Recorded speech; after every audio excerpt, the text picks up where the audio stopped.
Reagan Bush. I love how those vintage shirts are coming back. Oh, yeah. Real life? Is this just fantasy? Caught in a landslide. Those escape from reality. Open your eyes. Look up to the skies. And where's the? I need the fast part. Where's the fast part? Dun, dun, dun, dun, dun, dun, dun, dun, Scaramouche, Scaramouche. Will you do the fandango? Thunderbolt and lightning, very, very frightening me. Galileo, Galileo, Galileo, Galileo. Galileo's everybody. Let me go. Let me go. Get me out of here. Everybody, click off your computers. Shut off the AM dial. Josh, we are on the air. We are on the air. Welcome, everybody, to Missouri Rhino Watch, episode number 10. I'm your host, Joshua Lehman, with my bearded muse, Mr. Brett O'Rear. How's everybody today? All right. Yeah. And we, of course, have the magnificent Sam Johnson. Sam Johnson the Magnificent. I like that better. Sam up? Johnson, What's Magnificent. What's up? And we have our esteemed guest, Oh. Mr. Joe Nicola. Hey, it's good to be here. Thanks, Absolutely. Joshua. Thanks for having us, Joe. Yeah, thanks, Joe. You're Thanks for welcome. having us Welcome over to my here. house We love what you've anytime. done with the place. Right on. So, for everybody out there, this is going to be a great show, I think, because we have a lot to talk about. Session has just ended for 2022. Mhm. It was horrible. Yeah. The good thing is I think it's galvanizing a lot of people for change, and the primaries are coming up, and there are a lot of great candidates that are here to take places of rhinos, like our friend Mr. Joe Nicola, who is going to be primarying Mike Cierpiot. Cierpiot. Cierpiot. So we're going to talk a lot about that. We're going to have a great conversation with Joe tonight, and we are going to discuss some issues of the session, some arrogance of some rhinos, and really just try and have a good time when otherwise I'd rather just bash my phone into 1,000 pieces. Don't do that, Josh. Those phones are expensive. They are very expensive. Yeah. In fact, they're so expensive now that you have to lease them. You have to or can? Well, I'm not paying $600 for the phone. No. I mean, I will over time. Yeah. But I won't do it right away. So how long's the lease? Are we talking like a 60-month term, just like a vehicle? It's like it's really long. In fact, and what they do then after the lease, or like, hey, did you know you're available for an upgrade? Oh, You're available for an upgrade now. Very nice. And they're like, hey, did you know this camera's like got 3 more pixels than the other camera, and then you can do weird stuff with a fisheye lens. Uh-huh. And then I always fall for it. Yeah. And I never the use my geniuses phone. get you every time, man. They do, man. Those Apple guys. You had to deal with those. I did geniuses. have to deal with the Apple geniuses. Yeah. So like a couple weeks ago, I made fun of the Apple geniuses, right? Just the name alone, right? Uh-huh. Just made fun of the Apple geniuses. And I had to take it down to the Apple geniuses, and they fixed it. I love you guys. You're not a friend of the show, I don't think, but I loved what you did to my computer. Everything's working. It's a fine oiled machine now. Now we can finish our commercials. We could finish our commercials now. I say our, but they're really like Brett's. Yeah, they're mostly mine. Brett's work. They're mine. Yours. They're You own mine. them. Stay away from them. Brett's commercials. Yeah. Oh, We're yeah. actu- By the way, we do commercials, Josh. I Yes, didn't we know do. if you- We if do. the audience Anybody knew out that. there, if you need a commercial done, we have the capabilities to do a very good commercial. In fact, That's we right. just did 3 commercials for U.S. Senate candidate Mark McCloskey. That's right. Uh, They're you going to will be on able- TV. They will be on TV, not just on social good. media, but That's on right. TV. TV. Even though I think social media is way cooler than TV. That's true. Unless you get like a good Sunday night at the movies, on TV, like ABC used to do like Superman 2 or something. Now, if McCloskey could have that, right? I mean, like Superman 2 or Superman ABC? 2. ABC, they would do a movie night, and they'd have Superman 2, and you can get a commercial, right? And you're like, oh, It would guys, stand out. my commercial is going to be on the ABC Superman 2 movie night. Yeah. Huh? Yeah. I would tune into that. Yeah, but we Come on, also Joe, do. you with me on that? I would We also watch. are political I would watch. consultants, as you can see. Oh, yeah. Yeah. political We know consultants. exactly. Superman 2. Yeah, we're airing my commercial on Superman 2. All the kids are watching. Yes, and we need their votes. Yeah, we do need their votes. Yeah. Okay, so Eligible eligible kids. votes. Eligible. votes. Yeah, eligible so- to vote. Yeah. As we know, general session has ended today, even though the Senate, being the cowards that they are, they adjourned early because there wasn't anything else to do, I guess. There was no other work They must have to got do. all their work They done. must have got all their work done. Incredible. Yeah. In fact, I'm going to just read this statement from the great Bev Ellen, and we are going to kind of just discuss the travesty that was this general session of 2022. What a pitiful end to a pitiful session led by pitiful leaders in the Missouri Senate. Pulling yet more stunts, the Senate leadership adjourned immediately after the passage of the Senate substitute of HB 2909, which is the map. There's no ban on biological males participating in female sports, nothing regarding CRT, no parents' rights in education bill, no patients' rights bill, no parents' rights regarding medical care of their own children, no IP reform, no Born Alive Abortion Survivors Protection Act, or ban on ordering abortion drugs via the internet requiring no doctor's visit. The only wins we had were the election reform bill and the sinking of the Cower-Off confirmation. The Senate leadership professed priorities were shamefully ignored. These people, I mean, it's true, right? Like, nothing that actually mattered. I mean, I'm thankful that the election reform bill got passed. I don't know. I haven't even been able to dig into it yet. I've been so busy. Yeah. I don't know how watered robust down it's going to be, concerned, right? Yeah. What loopholes are there? From what I understand, they banned ballot boxes and then outside money, which is huge. Right. Yeah. So that may be a really good thing. But I mean, just so many things that actually matter. The things that the culture was facing. Exactly. Mm-hmm. You know, I mean, CRT is a horrible. I mean, that show with Andy Wells, it's still relevant, very much relevant right now. And today, no parents' rights in education bill, no patients' bill, rights bill, no parents' rights regarding medical care of their own children, no IP reform, which would have been great. That was Bratton's bill to make sure that if you pornographic sites had to have a code to access on any devices, which would be amazing. Would be amazing, but you know, they don't care about any of those kind of things. And then the way that they did the map thing last night, so they did what's called relief petition, I guess is the wording, and from what I understand, it just simply means we don't have to take it through committee like everything else goes through committee. And then they had a certain amount of people move on that to get it out of committee, right, and to bring it to the floor, and they dropped it on them. And funny enough, they didn't let anybody in the conservative caucus know, which is like, why not, right? Like, why wouldn't you do that? They have less power, see, right? They're less important, right? And so they dropped it on them. And then from what I understand, they didn't even give a map, a visual map. They gave coordinates. Yeah. Could you imagine like trying to vote on something with like coordinates? No. It's like, absolutely okay, not. I just have these numbers written down. I would be spinning because I don't know latitude and longitude like that. You know they don't. Well, you know, and it's the thing. Yeah, they don't have a clue. They don't know. Well, the thing is too is like, you know, I can't even think about what the map was. You know, like that doesn't really matter. But what matters to me is like the underhandedness. Why do it so underhandedly? Why was the first one that you brought out outside of session? Why did you create a bill or create a map or a bill for a map before you ever started your general session? Why did you do that? Like Shaw and Bernskoder had that press release on December 31st, 2021, saying this is the map we're going to go with, and that's the map they fought for. All of them. The House fought for it, right? The Senate and the RINO leadership fought for it. Why? You know, like, why would you go with a map that was created outside of the representation of the people and then stand beside it and then, like, say, oh, well, the reason why you don't want the 7-1 because it's not really a strong map and so on and so forth. And it's like, you know, how is carving up 5 not a good idea and giving us an opportunity to beat Emmanuel Cleaver? Exactly. A woman, right? Yeah. Right. Exactly. So, you know, it doesn't really, like, I can't get down into the specifics personally of, like, what this map looks like and what it means overall. Because it's really not relevant, because the point is everything that they did was underhanded. You know, if you're doing things in a shady format, then I mean, why should I trust you ever again? Right. That means it's not going to be good for the people of Missouri. And I mean, they did it, passed it, and booked. Yeah. We don't have anything else to do. There's nothing else more important going on. We got our map passed. That was our duty for this year. I mean, really, that's what the whole battle was. Sam, do you have tires? Sound effects screeching out, because that's what they did. They sounded like they got their asses out of Jeff City. Yeah. And what was so important? Right. What was, I mean, especially with all the things that we've been dealing with, you know, like Bev Ellen put in all of these in this comment, you know, all the things she read off. Those are all different things that were bills. They weren't not bills. Yeah. They were bills that had been completely shunned.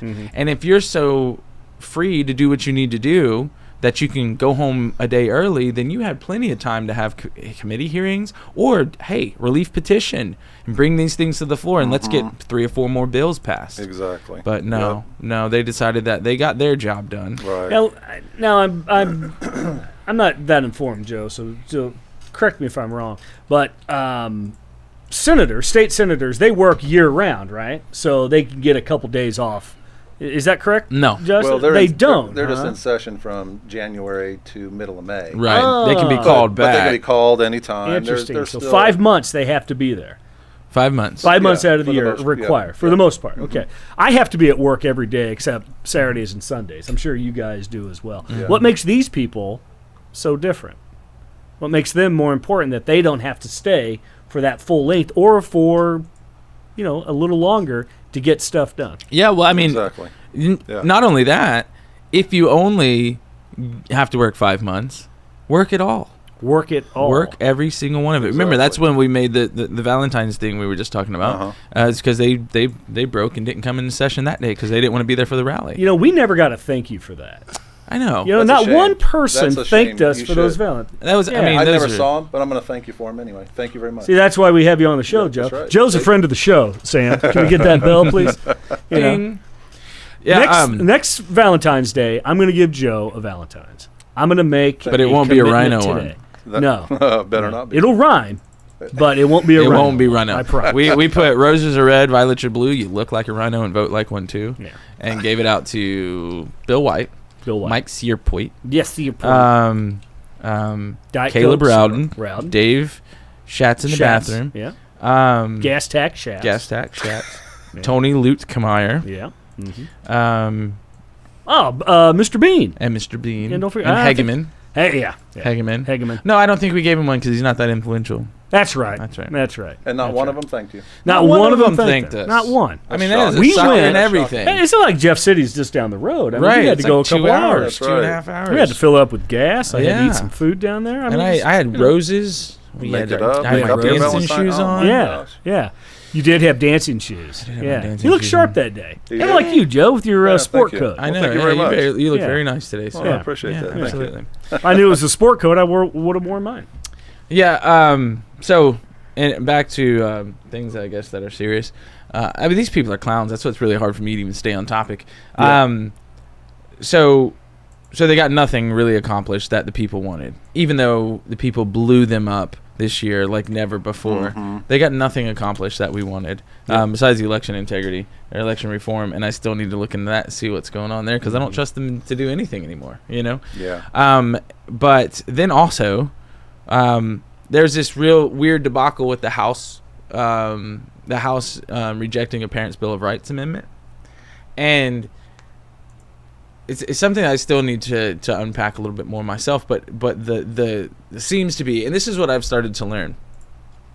Everyone has a talking point. It doesn't matter who you talk to, right? If they voted the way that you thought they shouldn't have voted, right? Or, the way that most people would say, well, why didn't you, vote in favor of this kind of thing? They all have the same talking point. And this guy that I had indirect conversation with today was saying, well, one of these bills had already passed, and so we voted no on this because we didn't want it. This was more like a statutory, and we didn't want it to be on the Constitution. You know what I'm saying? So, like, that's why, our party generally doesn't know what I'm do saying? it. I mean, it was Yeah, like, and I'm like, who talks like and then I said, and then so my response was, okay, can you give me an example of what should be on a constitutional type bill and what's statutory, just so I can have a reference point of what's important? Well, our party doesn't generally go with stuff that's going to go in the Constitution like that because the language of it was more statutory. And I'm like, that's not an answer. Yeah. That's not an answer. So you don't know. You've been told this. And then he says, oh, well, so the HB, I forget what it is. I have to go back and look. But that said bill that passed before, so hold on, let me go to it. HCS HB 1858, Ben Baker's Parents' Bill of Rights. This dude says he voted present because he did not want to vote no on the bill. But why didn't you vote yes? yeah, vote yes. Why What didn't was you the vote problem? yes? So now you're Exactly. saying I didn't vote on this bill because it was constitutional. I didn't want it to have such sway in the Constitution. And then there was already one that voted or that passed. And then the one that passed, I didn't vote for it at all. I just sat out. Like, what is your reasoning? So what you're telling me is you didn't want to vote for it, period. Mm-hmm. You were told. Yeah. Someone told you not to vote for it. Yeah. And so that you, instead of putting a no on there so that you could get called out for it, you voted present. You know, Which is almost worse. Yeah, it absolutely is. Because then know you what- don't take a stand. You know what It's scripture? the wimp way out. You know what scripture comes to me when he says that? What's that? He is not for us, is against us. Yep.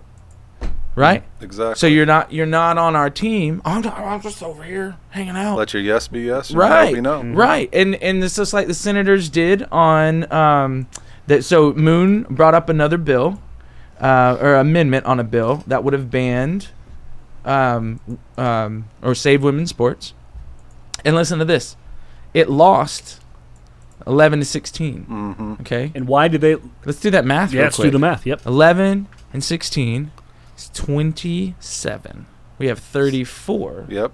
Mm-hmm. Exactly. 34 Right? senators. 34 so senators. 7 didn't vote. Let me go down here and see. Okay, 1, 2, 3. Oh, all the Democrats voted. That means they showed up and took a stand That on what means they we were believe. missing. There was 6 skipped votes. And who were they? Bean, Bernskoder, Brown, Esslinger, Gannon just voted no. Schatz, Luetkemeyer. And Sir guess Point? what? What did Sir Point do? Oh, yeah. He was And a- Sir Point. Point. Sir Point, you didn't vote either, you clown. You coward. Yeah, so Bean, Bernskoder, Brown, Cierpiot, Esslinger, Schatz, and Luetkemeyer All voted. what all was it? didn't vote. So they just. And Is so it you were present? either scared to vote because you're running for re-election. I think a majority of them on here are running for re-election. You were scared to vote, or you're derelict of duty. Yep. Right. Right? Because we could have used those votes to get that amendment passed 17-16. Mm-hmm. So for the record, it was they just skipped the vote. They skipped the Yeah. vote. Okay. And the simplicity So of it they're is that they just derelicts. didn't go into this chamber and vote. Yeah. Yeah. But all the Democrats showed up and voted. Mhm. Every single one of them. They're all accounted for, all 10 of them. Well, maybe it's Yeah. just because they believe that a woman can become a man. That's a good point. Maybe I'm they looking, are. I'm looking maybe at they are I'm looking at you, lunatics. I'm looking at you, Maybe they are Josh. lunatics, bro. Joshua. I'm looking at you. I'm looking back at you. Okay. Okay. Just making sure. Okay. So I guess the question is, do you believe it or don't you? Right? Lukemeyer, Sir Point. Mm-hmm. Do you believe it or don't you? Well, this is the same. Were you not there? Did they take this while you were at lunch? Where were you? Why don't you take a stand? Where were you during that vote? What Right. is your explanation of skipping that vote? Well, then- I don't have to do this. This is not important. I'm just going to let it go. We'll see what they do too. Is what I realize is what they do is they negotiate votes, right? Or like they're like, okay, listen, I don't want people to see me vote yes on this one. You got enough votes? Okay, cool. I'm gonna vote no, or I'm just not gonna come into the chamber, right? Like, it's always like I watch how they like barter votes, right? And so like some of them won't vote for something and some of them will, so they get things passed. They're all on the same ticket when it comes to this trash, except for Huff. Huff will vote on everything bad. Everything that did there Huff- is bad. did Huff- Everything, bro. Yes. Oh, that. Everything that's He bad, votes Huff is gonna exactly vote like for. a Yeah. Democrat. Huff Exactly. is like, It rhymes with tough, but he's not. but he's not. No. This guy. I mean, he really just doesn't care. Like he thinks he is untouchable. Yeah. He's I've never seen him vote another way. Never. Like I'm looking at the food stamps for dining out at restaurants. Yeah. Huff was all for that too. Yeah. So I asked. Even well, Rowden, Schatz, Yeah. White, Weiland. See, this is how you know. You watch the leadership and what they do. These people. Go ahead. So sorry. why doesn't Huff Gannon. just change parties? Why doesn't he just truly run as a Democrat this election to see if the people in his area would vote for him? Because I don't Because think they know they wouldn't. I don't think you That's get as right. much kickbacks if you aren't a trader. Oh, Traders get more money, I from what see. I understand, I see. or more. Valentine's Day cards. Yep. I just wanted to be as Did I thank amicable you for that, there by as the way? Did I possible. thank you? I think I thanked you. You thanked me, yeah. Joe thanked me, and he hasn't even got it I yet. didn't even get it. Huff, you have to explain yourself. Yeah. Luke Meyer, you need to explain yourself. Luke Kamara's like, Shats, I know where you Luke, stand. Luke Kamara was like, Piece of no, garbage. like I did that so that the elderly people could get hot meals because Meals on Wheels took a hit. But Meals on Wheels comes to your house, right? Because it's on wheels. Yeah. And so does this mean that what's that? Hey, young kid, what's that service called where you hit them up and they, Uber Eats? Is that now taking food stamps? Good question. Because how else are they going to get food to the house? That's right. Is it Old only pizza? Don't we want old people to eat? Right? I mean, truly, is it only Yeah. delivery pizza? Is that how you're replacing Meals on Wheels? Because the people that Meals on Wheels served were literally to the point where they couldn't leave the house. Mm-hmm. But Okay. you decided to open it up for all these restaurants for those people who couldn't leave the house because Meals on Wheels took a hit. Well, why don't we fund or help Meals on Wheels? Right. Or, yeah, right. Now we're opening it up to all these restaurants that we're paying for. It's corporate welfare. Corporate welfare. So why don't we help Meals on Wheels? If they took a hit, well, let's help them. Right. Surely But then you Luke read the Meyer in bill, his position can help out. Right. It's the elderly and their spouses, and those established as being homeless, which again can be anybody who's Yeah. not living in their residence, Yeah. like their owned residence. So how Sam's been sleeping on my couch, he could get food stamps. He could start eating at McDonald's. Burger King? Sorry, I didn't mean to out you. So anyways, right? So these atrocious acts, like we're not going to get rid of CRT. We're not going to find baby formula. We're not going to do anything that actually matters or what's going on. We're going to expand food stamps. We're going to get a cloaked. I like to call it a cloaked map because no one knows what it looks like. Yeah. Sure. A cloaked map passed. On paper, it looks great. It's 6'2". These 6'2", guys, bro. man. It's And they don't want to. I mean, and they continually offered amendments throughout the entirety of the session to get rid of everything that we wanted to get rid. Like we could have taken care of everything this year, truly, Absolutely. everything. And so, like with O'Loughlin, went sideways, man. So what happened was, and I think maybe we talked about this last show or not, or whatever, but. Someone reached out to me, a phenomenal patriot. She's the actual school board president for Camdenton, Gail Griswold. She reached out to me and she said, "Hey, you should check out this education omnibus bill. It's ridiculous." And I was like, "I don't have the bandwidth to do it, but if you can put something together, since you're already looking at it, I'll be more than happy to share it." So she went above and beyond and she made a video and she just lined everything out. And so I post the video on our Facebook page, and it gets really good traffic, and someone tags Cindy O'Loughlin in it and is like, "What's going on here, Cindy?" She goes, she responds, "I would encourage you to contact my staff with any questions you have about the bill." And he's like, "Well, why don't you say something here since there's people on this thread and we would love to hear it from you?" And she says, "Well, you're going to have to tell me what the issues are because I'm not watching a video posted on Missouri Rhino Watch." Right? And it's like, okay, well, that's kind of affirmation for me. Yeah. But what kind of arrogance is that you're going to tell your constituent to tell you what it is because you won't watch it. You know But what I even mean? if they did, well, contact my staff. Well, it blew up. Yeah. It blew up, man, to the point where she started defriending people and removing their abilities to comment on her page. I mean, she went total censorship. Wow. That's childish. And what's crazy is if so, I guess Facebook's it's a Wild West kind of area when it comes to that kind of stuff because you can't block your constituent's email address to your actual state email, right? Exactly. That's illegal. Exactly. But you can block people on Facebook. You know what I mean? You can curate based on that. So she got eviscerated by these people. They were pissed off, and it was great. I was a was roast. just sitting back and watching. They it. roasted her. Yeah, like I didn't have. I just letting these informed parents who were pissed off and tired of the malarkey that these people have been doing roast her. And my whole point of bringing that up is because all of these amendments that, which we're going to go over a lot of them, would have banned CRT, would have banned obscene material, would have kept transgender that transgender agenda out of our schools, was all voted down by Cindy O'Loughlin. And when she was asked about it, oh well, it's because they're just trying to tank that bill. It's not going through the right parameters. It's not going through the right process. It has to go through the education committee, which she chairs, right? So she acts like she's going to get all that done when it comes time. Well, lo and behold, we've got visibility of this bill, this trash bill that she's put out, and it doesn't have anything to do with that. No CRT banning, no children or transgender agenda safeties for our children, DEI, none of that. So what did you do? Did you fall down on the job, or did you just lie? Right. That's like I think I know the answer. Yeah. I think she lied. You think so? I think so. Yeah.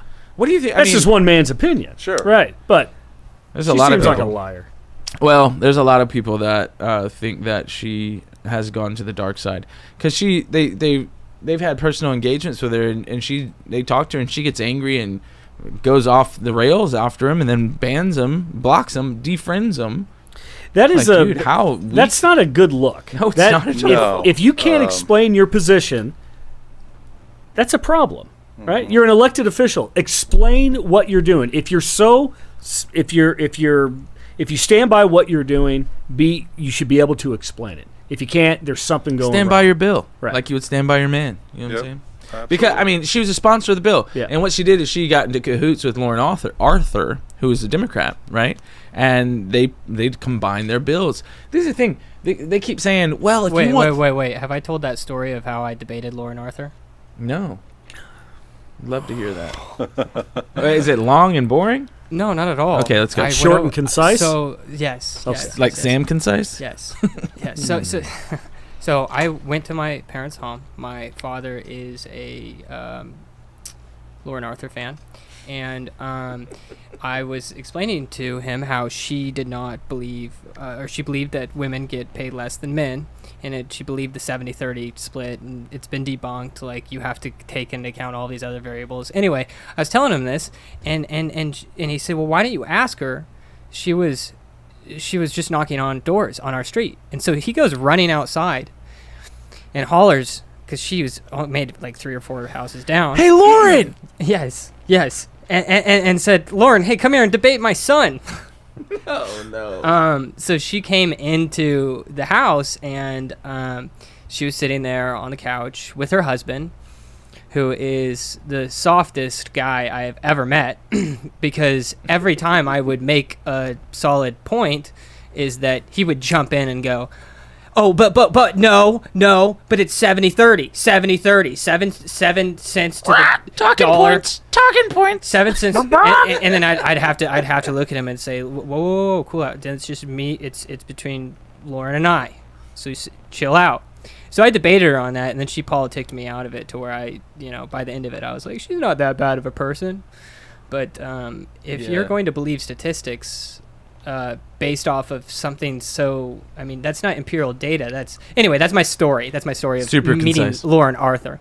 Not as concise as I was hoping, but it's still important. But I'm glad that your dad was like, come debate him. That shows that he has a good open mind, dude. You have a bell. Ding, ding, ding, ding, ding, ding, ding, ding, ding. Debate time. So it's funny because, but the thing you said about like politicking and making you feel like, oh, they're not that. I mean, that's what they do because we're good people. Well We're like, trained. we want to like people. Right. We want these people to be like us, and they're not. They are driven by different motives that allow them to compromise their morals, and then they stand behind the talking points. And because they're almost, it's like psychopaths, narcissists, like Machiavellian, whatever you want to call them, all kinds of different types. They have decided this is what the path is, and the means justify the ends, right? That's exactly it. Is that the means? The ends justify the means. I'm sorry.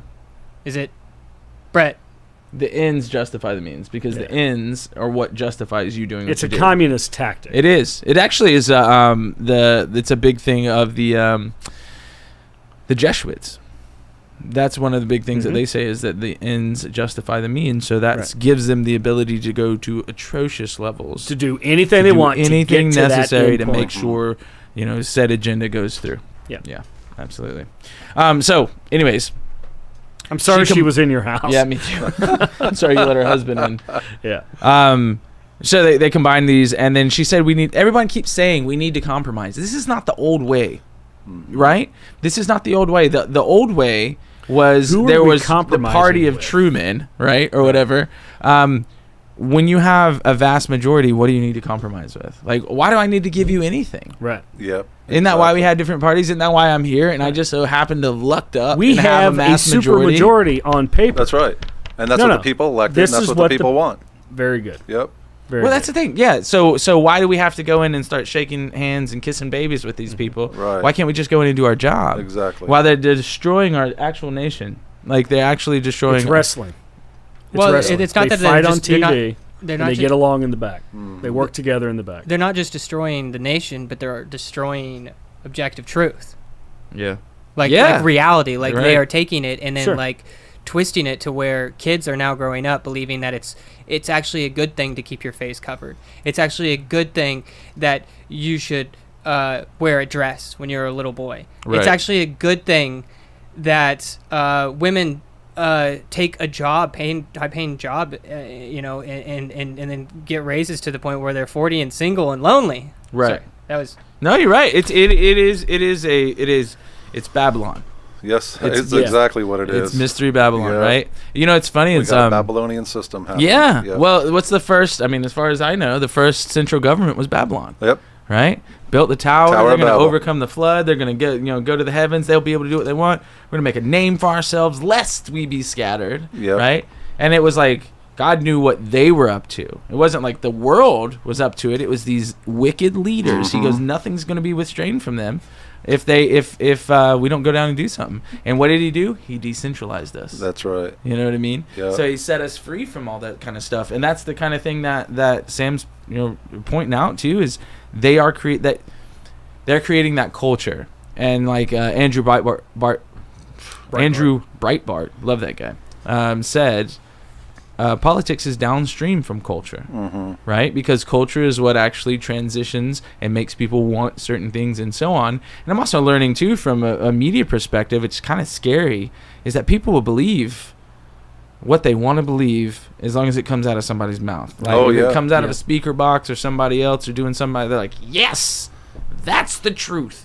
And it's a fine line to walk, because you don't want to be the arbiter of anything. You just want to bring information and allow people to be intelligent enough to make their own decisions. But then at the same time, what's frustrating is you'll say something like my interview or our questioning session with Eric Greitens, right?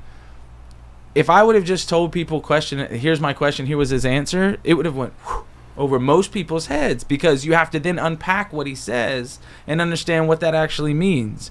He's saying, well, like he corrected me on something when I asked him about, do you still think Woodrow Wilson's biggest mistake was not joining the League of Nations? He goes, well, I didn't say mistakes, I said failure. And he's, language matters. And I'm like, I mean, okay, I guess in like the minutia of this, but don't you still believe he should have joined the League of Nations? Like, that's where I'm at. Well, what's a failure? Right. A failure is a mistake. Well, it's something that's led to, when I looked it up just so that I could be like, this is wild. Like, did he just take me on a loop? And he really did. Well, here's the thing is that you can't say that this person is a mistake, but you can say that this person is a failure. And so if you say... not all mistakes lead to failure, but not all failures come from mistakes. Like, you could just fail and be overwhelmed by another country in a war, right? But when people hear it and they take that in, is that if you say that what this person did was a mistake versus what this person did was a failure, then the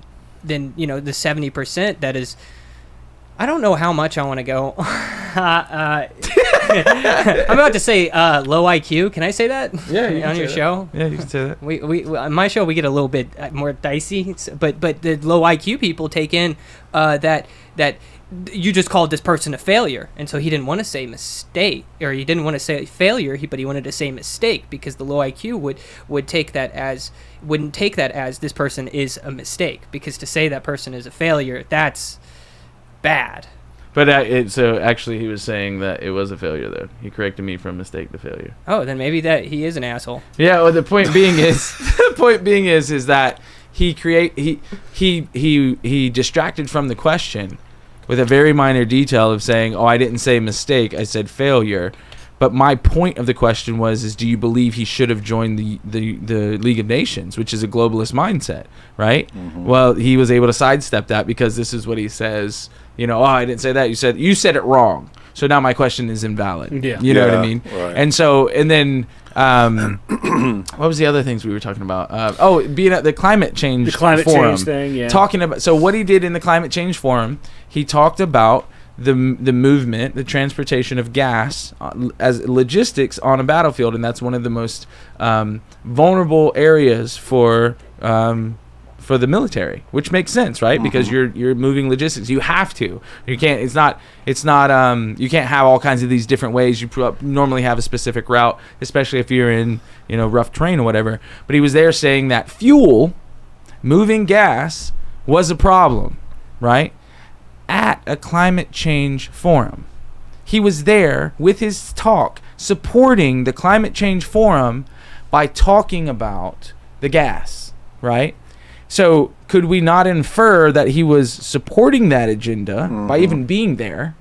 And then secondly, bringing up that gas is the problem. Right. So if we went green, we wouldn't have said problem. Uh-huh. But now my question is irrelevant based on his comeback because that's not what he was talking about. So it's like it's hard because it takes unpacking because we're all so busy with our lives. We're not thinking about doublespeak from people. Mm-hmm. We're not thinking about this underhanded way of having dialogue or rhetoric. Most people don't even know that's an art form, right? So it's hard because I want to let people make a decision and have an understanding of what's being said without putting too much of my opinion into it, but at the same time being able to unpack something. Sure. Here's my interpretation. You know what I mean? But he answers those questions just like any slick politician would.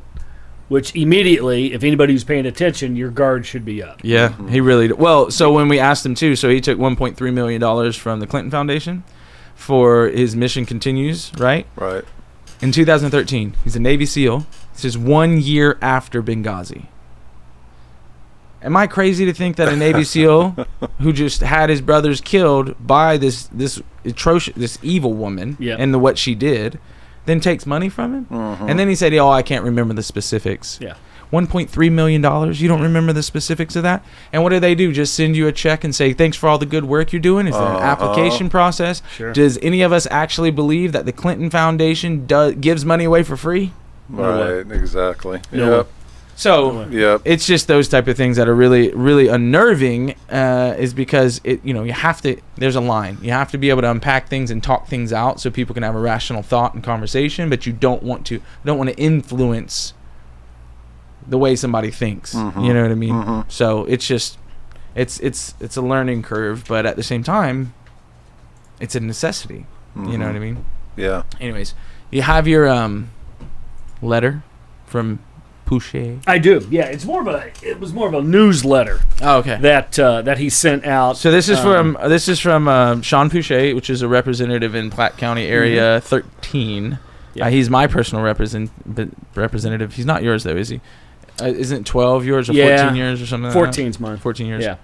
Anyway, but I met him. I like him. Yeah, I like Sean too. He's a good guy. I do too. He's a good guy. So we get this, and he's talked about all the priorities that the House has passed this session, and some good, some not good. I mean, just some. Is this the priority? It's safe in the state? Yeah, these are safe. These are safe. Right? Like it's almost like there's these there's this net or this pot. Mm-hmm. Forgive my crude analogy, but like there's the sweet spot.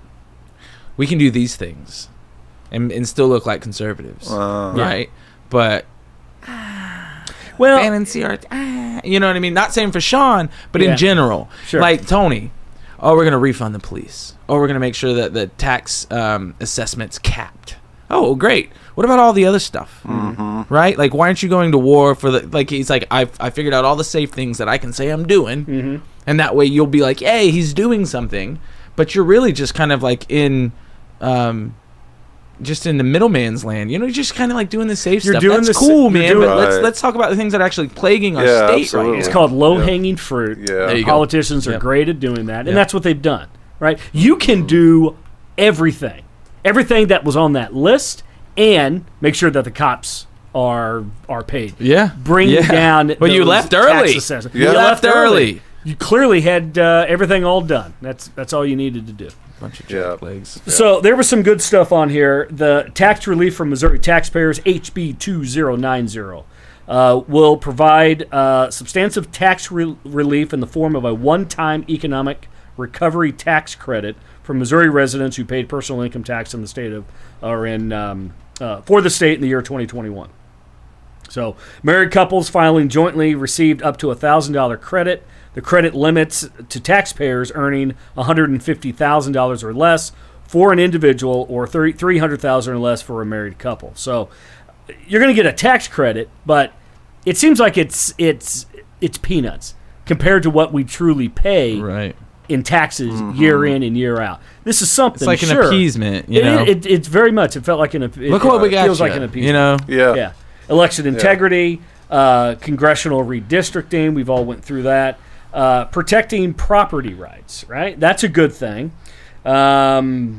Promoting Missouri agriculture. But see, this is the thing that's stressful, though, and it's because of the way that we've been treated. These are just statement. These are just like titles of something. But when you read it, sometimes you're like, what? Like when you read the details of a bill, sometimes you're like, this doesn't do anything. You know, like this doesn't do anything compared to what it said. Like with Rudy Veit saying his amendment to the amendment. Right there with HB 2009. Yeah. That's still they're still saying, oh well, we passed something with the same language as HB 2009. But Rudy Veit's amendment to the amendment struck 17 pages of the bill, and the bill's like 17. The amendment, and it was 17 and a half pages. You struck everything out. Wow. So you didn't actually do. You didn't pass it, but we still got people out here saying, oh yeah, Wyman put it out there, and then we voted, and it's passed. Well, no, it's not. You may have had it there, then it was completely destroyed. And either you don't know and you're not paying attention, which really frustrates me, or you're lying. Right. Yep. Exactly. And then another one, and we'll post this. I'll send this to you, Josh, so you can post it on the site so people can see it. But another one that caught my attention was attracting economic activity to the state of Missouri. So what they've done was SB 652 is meant to help Kansas City be selected to host matches for the 2026 FIFA World Cup. I hate soccer. Which would have a potential economic impact of nearly $700 million for the state, which is great, right? My personal opinions aside, right? But the thing that caught my eye is the bill will provide a sales tax exemption for the sale of tickets to the matches of the 2026 FIFA World Cup soccer tournament if it is held in Jackson County. The tax exemption is a qualifier called for by the FIFA for participating cities. So, am I reading this right, that they're going to get a tax credit to host those games Tax-free. Tax-free. So the tickets won't be taxable, is Yeah. what it's saying. So, is that going to FIFA, or is that going to the... Yeah, where's that going? That's a very good question. Yeah. It depends on First of all, it's pronounced FIFA. I don't and pronounce I do it like correctly soccer. because soccer is terrible. No, soccer soccer. is... Sam, too. you're terrible. As long as you don't You call are it football. Just Yeah. keep It's calling not it soccer. football. It is soccer. Football. I like soccer. My See, wife you're likes terrible soccer. too. I'm sorry. Oh. I'm Joe, sorry. Oh. It is don't get on my bad pronounced side. FIFA, too. Oh, FIFA.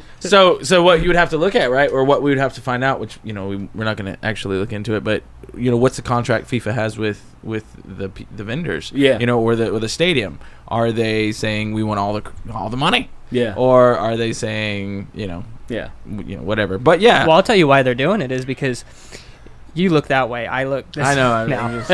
That's why we're looking opposite, because he can't get it right. Sam's actually over here, guys.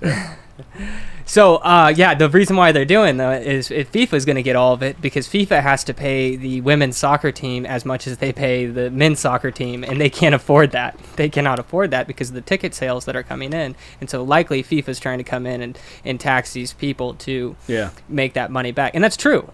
Yes, but that was a wild extrapolation. I mean, it's germane. You're still looking the wrong way. I'm over here. It's Jermaine. Yeah. Well, I think you guys gave the game away. The cameras are not facing each other the way that they should. So for now on, just look at each other. I don't know. I think it was doing it before, and then Sam screwed something. Well, no, up. I flipped on the H axis, and so that I'm able to facing everybody, all three of you, instead of looking at my computer screen like a zoomer. Okay.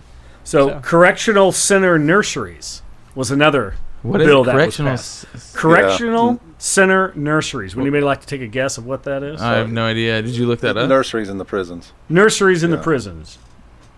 Correctional center nurseries. Okay. Yes. Yeah. Okay. Yeah. Okay. You know what's Yeah. funny? I was like, Let's see. I was like, are people old? And I'm like, that's not a nursery. Yeah. You're thinking of nursing home. Nursing home, Yes. Nursing home. I thought about plants. Yeah. Yeah. The whole time it was babies. They put plants, they put nurseries in prisons. So the prisoners can... That's good. Can work for off them. the land. kids. It's good No, for no, them. I'll raise tell the you. I'll kids. tell you that one too. I'll tell you the reason for that is because in New Jersey there's 2 pregnant women, because there are 20. I think it's 20. No, it's something like 27. No, it's less than that. But out of like the 200 inmates, I think like 8, somewhere around there. And you can look this up. 20. 8 of them. 20 I look it up. Yeah. It's like 6, maybe 30. It's stories It definitely on. is a number. It's a number. it's a- There's it's a a number. number there. Joe's not lying. if only I had a computer right here, and I will get to it, and I will give you the exact Guys, number. there's 2 computers in front of him right now. One may or may not be working.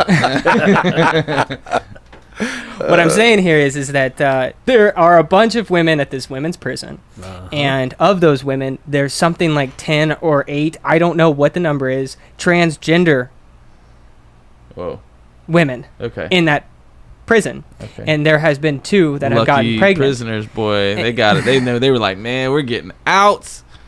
We're getting among the right population. God almighty. Let's go knock up some I'm prisoners. telling you. Give me that dress. Yes, that's what I'm saying, is that like they need these nurseries right here because there's going to be getting a lot of Oh my pregnant God. women in there Dear because of Lord. the transgender men. That really just Yes. kind of hit home. Well, Yeah. yeah, Yeah. Sam's a little off the deep end here, but No, there, he's right there could though. be That's some what they're logic there. doing. They're He's bringing bringing up a over. point. I mean, Yeah. how else are you Point. getting pregnant? I mean, is it, There's guards. But that's true. That's true. There's even worse. guards.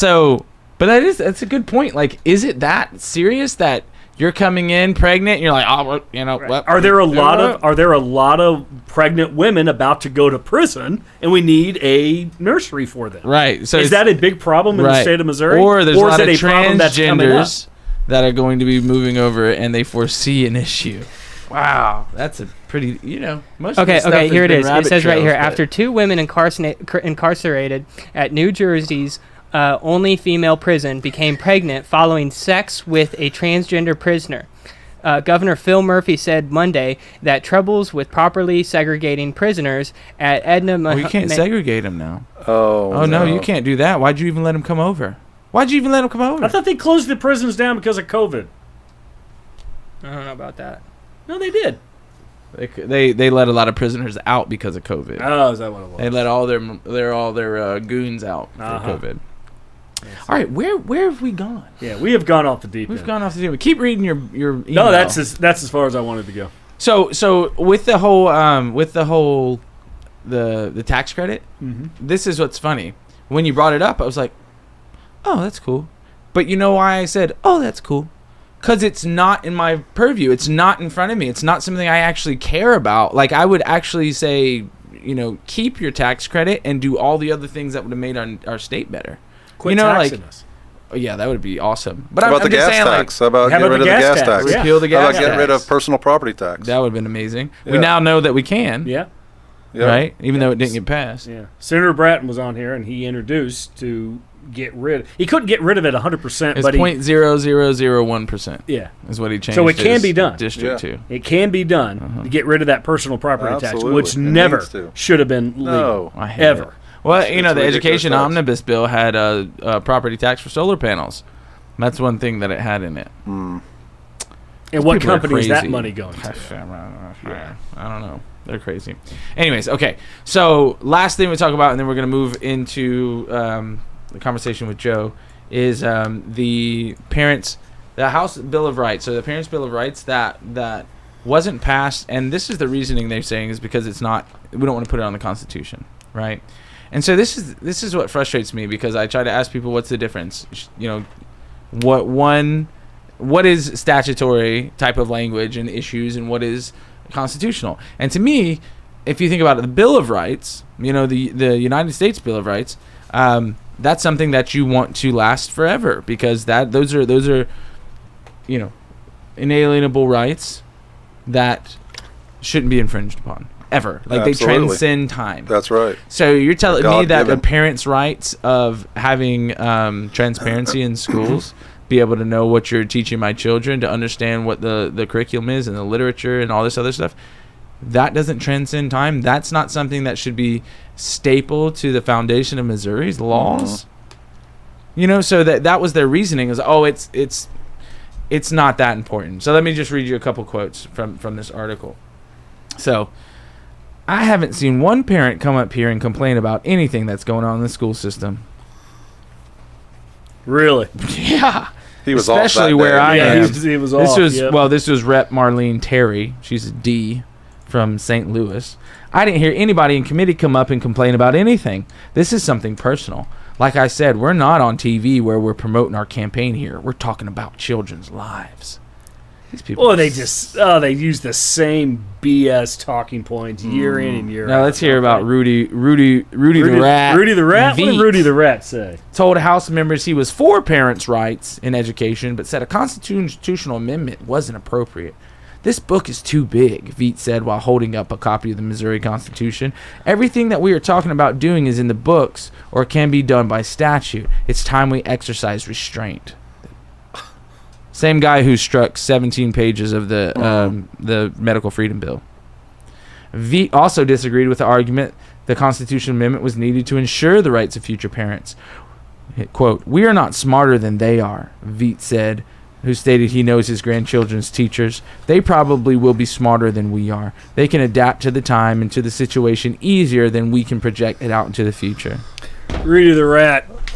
Let me tell you, I guarantee he's got there's a lot of people smarter than you. Well, you know what the good thing is he has a primary. Let me tell you real quick. George Bacon. George, you are welcome to come on this show. We will do everything we can to help you beat Rudy the Rat Veet in your primary. Mr. George Well, you got to bring bacon. And you do have to bring bacon. And you have to because compete it's with a me staple. looking like Kevin Bacon. I've Just been told bring that I bacon. look like Kevin Just Bacon. bring bacon, George. They're lying to you. Yeah, George. I was kind of thinking that same thing. But Anyways, but George Bacon, thank God we do have a primary for Rudy Veet, Yep. Rudy the Rat Veet. So Yep. if you are in Rudy the Rat Veet's district, please vote George Bacon, because I'm telling you he's better than Rudy George the Rat. Bacon, I'm going to go ahead and just say that you're a friend of the show. Come on over. Yeah, I have his number, thanks to my friend Laura, and I will be getting in touch with you, George. Anybody out there watching, listening to this knows George or hates Rudy, get in touch with George and let him know he's more Or than welcome to come on the dislikes show. Rudy. Or just Or likes, dislikes just him. likes rats. Or just doesn't like liars or people who Yeah. say things that they shouldn't say when they shouldn't say them. Yeah. Ever. But anyways, yeah. So Rudy the Rat Veet has a primary. Rudy the Rat says that we are smarter, or teachers are smarter than we are, and they'll be able to maneuver. Again, transparency in schools and the right for parents to know what's being taught. How does that not transcend time? Right. And just because there's a bunch of malarkey, because there is a bunch of crap in our Constitution, just because that's there, does that mean we negate the things that are important? What is the logic of these people? Yeah. Oh, there is none. It's an agenda. Yeah. They have an agenda. Okay. Do you have anything else before we roll into the real reason we're having a show? No, let's get to it, man. I'm looking forward to our conversation. All right. So, as everyone knows, Sam, as everyone knows, Joe Nicola is running against Mike Cierpiot in District. Is it still District 8? 8. Yep. It still is. Okay. Because I know they did some shenanigans. I don't know if they moved. My district is now something different now. So number-wise. Anyways. Running against Mike Cierpiot in District 8. He is, well, I'm going to let you tell everybody about yourself, but he is a patriot. We've had quite a lot of conversations with Mr. Nicola, and we feel like we're all on the same page. We think you guys will feel the same way. So, Joe, please tell us about yourself, why you're running, and give us your stump. Sure. Well, I'm a pastor. I've been pastoring for about 32 years. I'm a U.S. Navy vet, and I'm an author. I've written a couple books. I've worked for the Blue Springs School District. I've lived in the district for 30 years. I've been happily married for 38 years. As a pastor 2 years ago, when we had this virus attack, and they said, we just need you to close down for a couple weeks. Well, I resisted, and I wouldn't shut our church down. Right on. So I did exactly what I believe our servants, our elected officials should do in government, is they should tell the people the facts, the truth, give even recommendations, but then let the people make their own decision for their health and every other decision for their life. And that's what we did. So we didn't shut down. If people wanted to stay home, stay home. If you want to wear a mask and come, wear a mask, but it's not required. It's not required to social distance.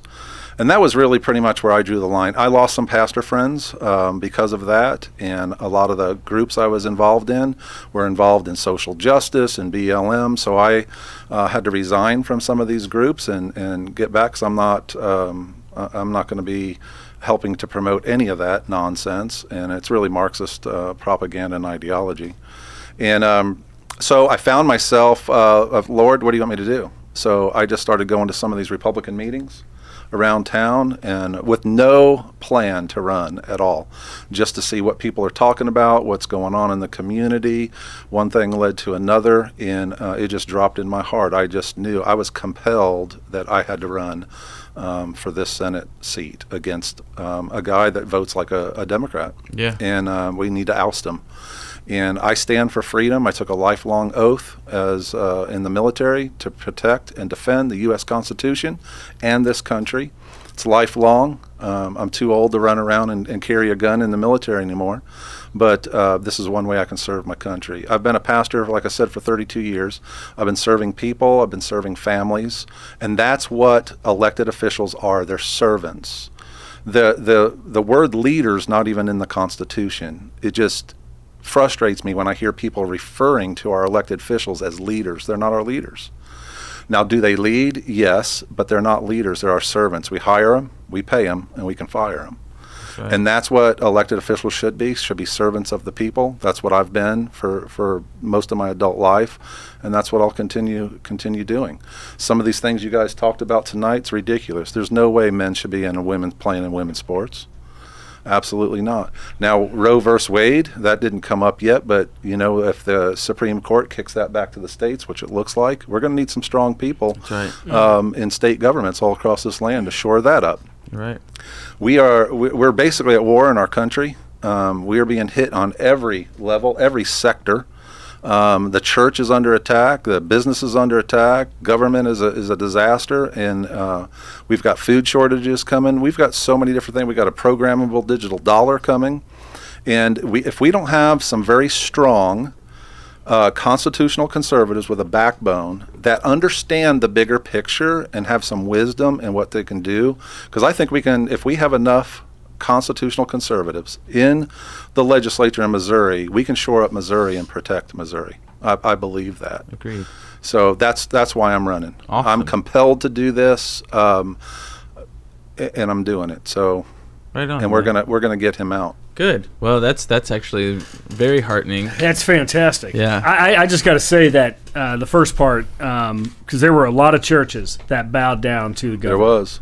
And I've told Josh this many times that, the other pastors, when they had their time to stand up against the government and to be shepherds, they cowered. Exactly. They cowered like wimps. And it's a shame to see it, because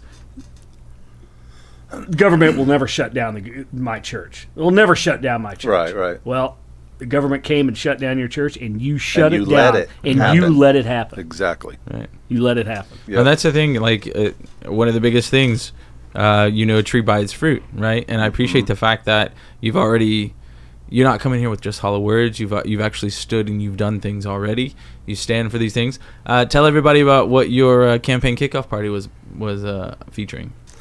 Well, it was a fundraiser event, and we partnered with Dinesh D'Souza's wife, and we showed 2,000 Mules, and it was a great time. We had a full house. The room was packed.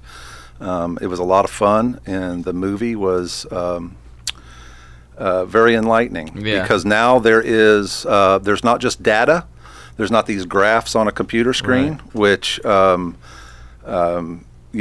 be true or not true. Well, how? But now we have video evidence of these mules going around cities and stuffing these ballot boxes. They're on video. Yeah. What are you going to say about that? That's right. That's absolutely right. And what's great is so you're obviously against health overreach or tyranny. Absolutely. Right? You're obviously in favor of election integrity and reform. We have to have it. You are not of that dead brain ilk or brainwashed ilk that won't talk about it or think we need to move on or whatever else. Exactly. You can stand in the gap. You've already brought up the fact of many different things that are plaguing our nation that a lot of people ignore or pretend they don't know anything about, like the digitization of money or the dollar.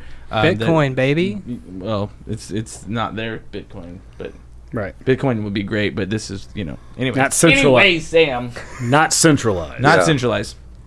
A Fed coin, basically, is what it is.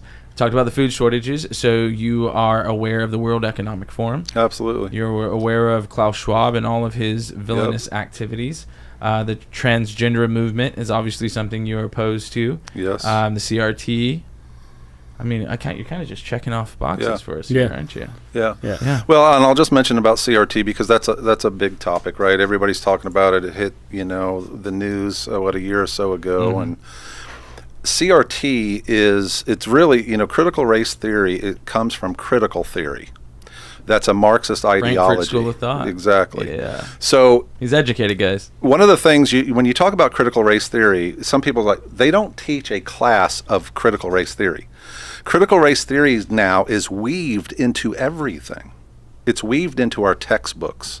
It's weaved in. I hear it when pastors are preaching. It's weaved into their messages with twisting and all of with scripture. So we have to attack the big picture, not just the little thing. Is CRT a problem? Yeah, but we're not just talking about a class. I hear even Christians talking about, well, it's a college course.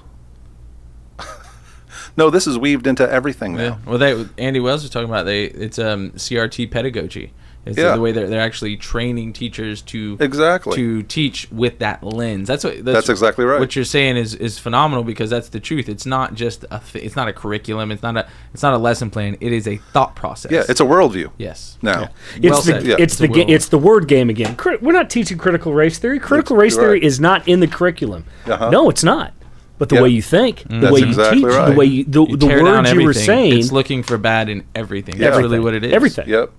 Everybody's an oppressor. Everybody's a victim. Yep. You have to have the oppressed and the oppressor. Yep. And so what works in America? Race. Race works in America. Because of our past. Yep. So that's the hot button. That's what they're using. Even though we are the least racist country. Yeah, exactly. When it comes down Absolutely. to it, have you been to France? Yeah. I mean, I haven't, but people tell me France, I've Canada, been to France, Mexico. Yeah. Yeah. Truly. Have you tried their tap water? You should try some, Brett. I'm not going to try that. Then he'll really finally make Brett cry. Yeah. But it's a tactic that works here, sadly. Yeah. That it's working, on people to really, and it's in the church. Yeah. And here's the thing, there's no such thing as race. Right. So we're even starting from a faulty foundation. Yeah. There's only one race, and it's a human race. Correct. I tell pastors this all the time. I said, how often did Jesus identify as a Jew? Not once. That's right. He always identified with his father. And so every time Christians, pastors, we're talking about all this race and we're self-identifying black and brown and all of these things, it says we're not to judge one another by the flesh or the natural any longer. So what are we doing? Right. Well, not only that, but he also said, that the only two distinctions that he ever made was between a Jew and a Gentile. Yeah. And then even in that, he goes in depth, which Paul goes in depth, who knew Christ closer than many, but Uh-huh. goes into depth with that and says that the Gentiles were grafted in. Yeah. Yep. Yeah. So and there's, he said in there's no Jesus more. Christ. There's no more Jew, Yeah. Gentile, no more bond, freeman, no Scythian, no barbarian, none of it, Exactly. because we're all one. Yep. And but that's what the enemy has always tried to do, is tried to Now, Josh, you can't forget divide. the big part right there, though. What? In Christ Jesus. Yeah, true. So true. and I don't mean to debate, or I question. I've never heard that, to say that there is two races, but there is. I've always seen it as, yes, there are two. There are those who are in Christ and those who are not. Yeah, Those are the two races right there. Right. Because they're completely different. Yeah. 2 Corinthians chapter 5 says, when you come to Christ, all things become brand new. Yep. And going back to where there's no black, white, Scythian, because and here's the thing that a lot of Christians don't understand, because so many of them are trying to be Jewish and getting back to Hebrew. Right. When you become a Christian, you don't become Hebrew. Right. You become a child of God. Exactly, because the one new man is in Christ. Right. Jew and Gentile becoming the one new man in Christ. Just like you said, there's no. That's our identity now, is in Him, not in my skin color, Right. my ethnicity. Right.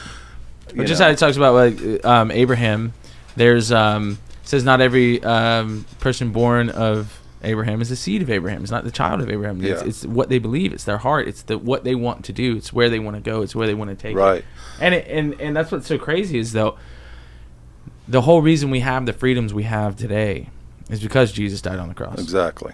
That's what a lot of us don't understand. That's what makes me so frustrated when it comes down to a lot of the times with the church and different things like that, of giving up ground that Jesus paid for already. You know what I mean? And he's called us to be strong.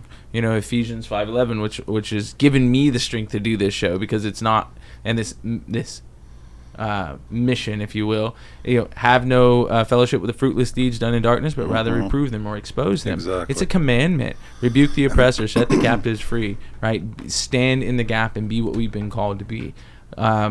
And we're now to a place where it's been codified that we have the right to defend ourselves and we have the right to speak. When before we were going through a situation where we were in Rome being fed belly up to lions, and that was legal. And so it reminds me too of when Ahab wanted, I forget the guy's name, but wanted his vineyard, and he basically said, "Far be it from me to sin against God and my inheritance. Like, I'm not going to give you what God's given me." Right. You know, and there's too many people have lost their backbone, and especially I think it's more incumbent on the church or God's people as a whole around the world, especially here in America, to stand in that strength. Absolutely. And to do what the Lord's called us to do, which is to be that light on the hill. Yep. You know, and that takes effort. That you can't just be that by being complacent or sitting back and agreeing with everyone. Exactly. It's a real hard thing. You know, good exegesis is what I learned recently is when you take the whole entirety of the word to interpret scripture, instead of just taking a line and saying that's it. You know, I am's the same yesterday, today, and forever. He's the same one that destroyed all kinds of different nations for their wickedness, and then the same one who said love your neighbor. But there is a line there. Yeah. There is a line of justice and warfare and different things like that people have to have a comprehension of. And another thing that always bothers me that needs to be stood on more is how people, you know, with this like transgender movement or anything like that, well, you got to love somebody. Well, Corinthians says love rejoices in truth and not in iniquity. That's exactly so right. if I love this person, if I'm not speaking the truth to them in love, I'm not loving them. If I'm giving them tolerance for something that's damning them and destroying their lives, let's not even say their entire existence or their eternity, but just their lives now. We see the suicide rate for this community, and no one's standing in the gap and loving them and telling them the truth. Right? If you try and do that, oh, you're a bigot, or you're this, or you're that, or evil. But the ones who are telling you that are the same ones that are using those people for their agenda. So it's heartening that we have a man who knows God's word, serves the Lord, who knows what needs to be done, and has already proven that you'll stand against the tyranny and do what needs to be done. That's right. So thank you. Yeah, absolutely. And, you know, and speaking to the love issue, love is a feeling for everybody. Right. You know, but that's not scripture. So Right. Jesus is love. Right. He's love in the flesh. Right. So everything he said and everything he did was pure love all the time, 100%. So when he had a whip and he went into the temple and knocked over chairs, that was love in action. Right. When he was calling Pharisees and Sadducees names and he rebuked Peter and called them Satan, though that was love 100% of the time in action. But people don't receive it that way. It's got to be ushy gushy. It's how it makes me feel. It's got to be safe. Yeah. It's Exactly. how I receive it, whether I define it as love or not. Right. No. Right. And it has to be objective. It has to be objective, because if it's not objective, then there's nothing. It all blows with the wind. It reminds me of that C.S. Lewis statement C.S. Lewis line in Lion, the Witch, and the Wardrobe, when they're talking about Aslan, which is a lion. And he goes, is he safe? Safe? Of course he's not safe. But he's good. Yeah. Just because that's the truth. That's the way that your dad was.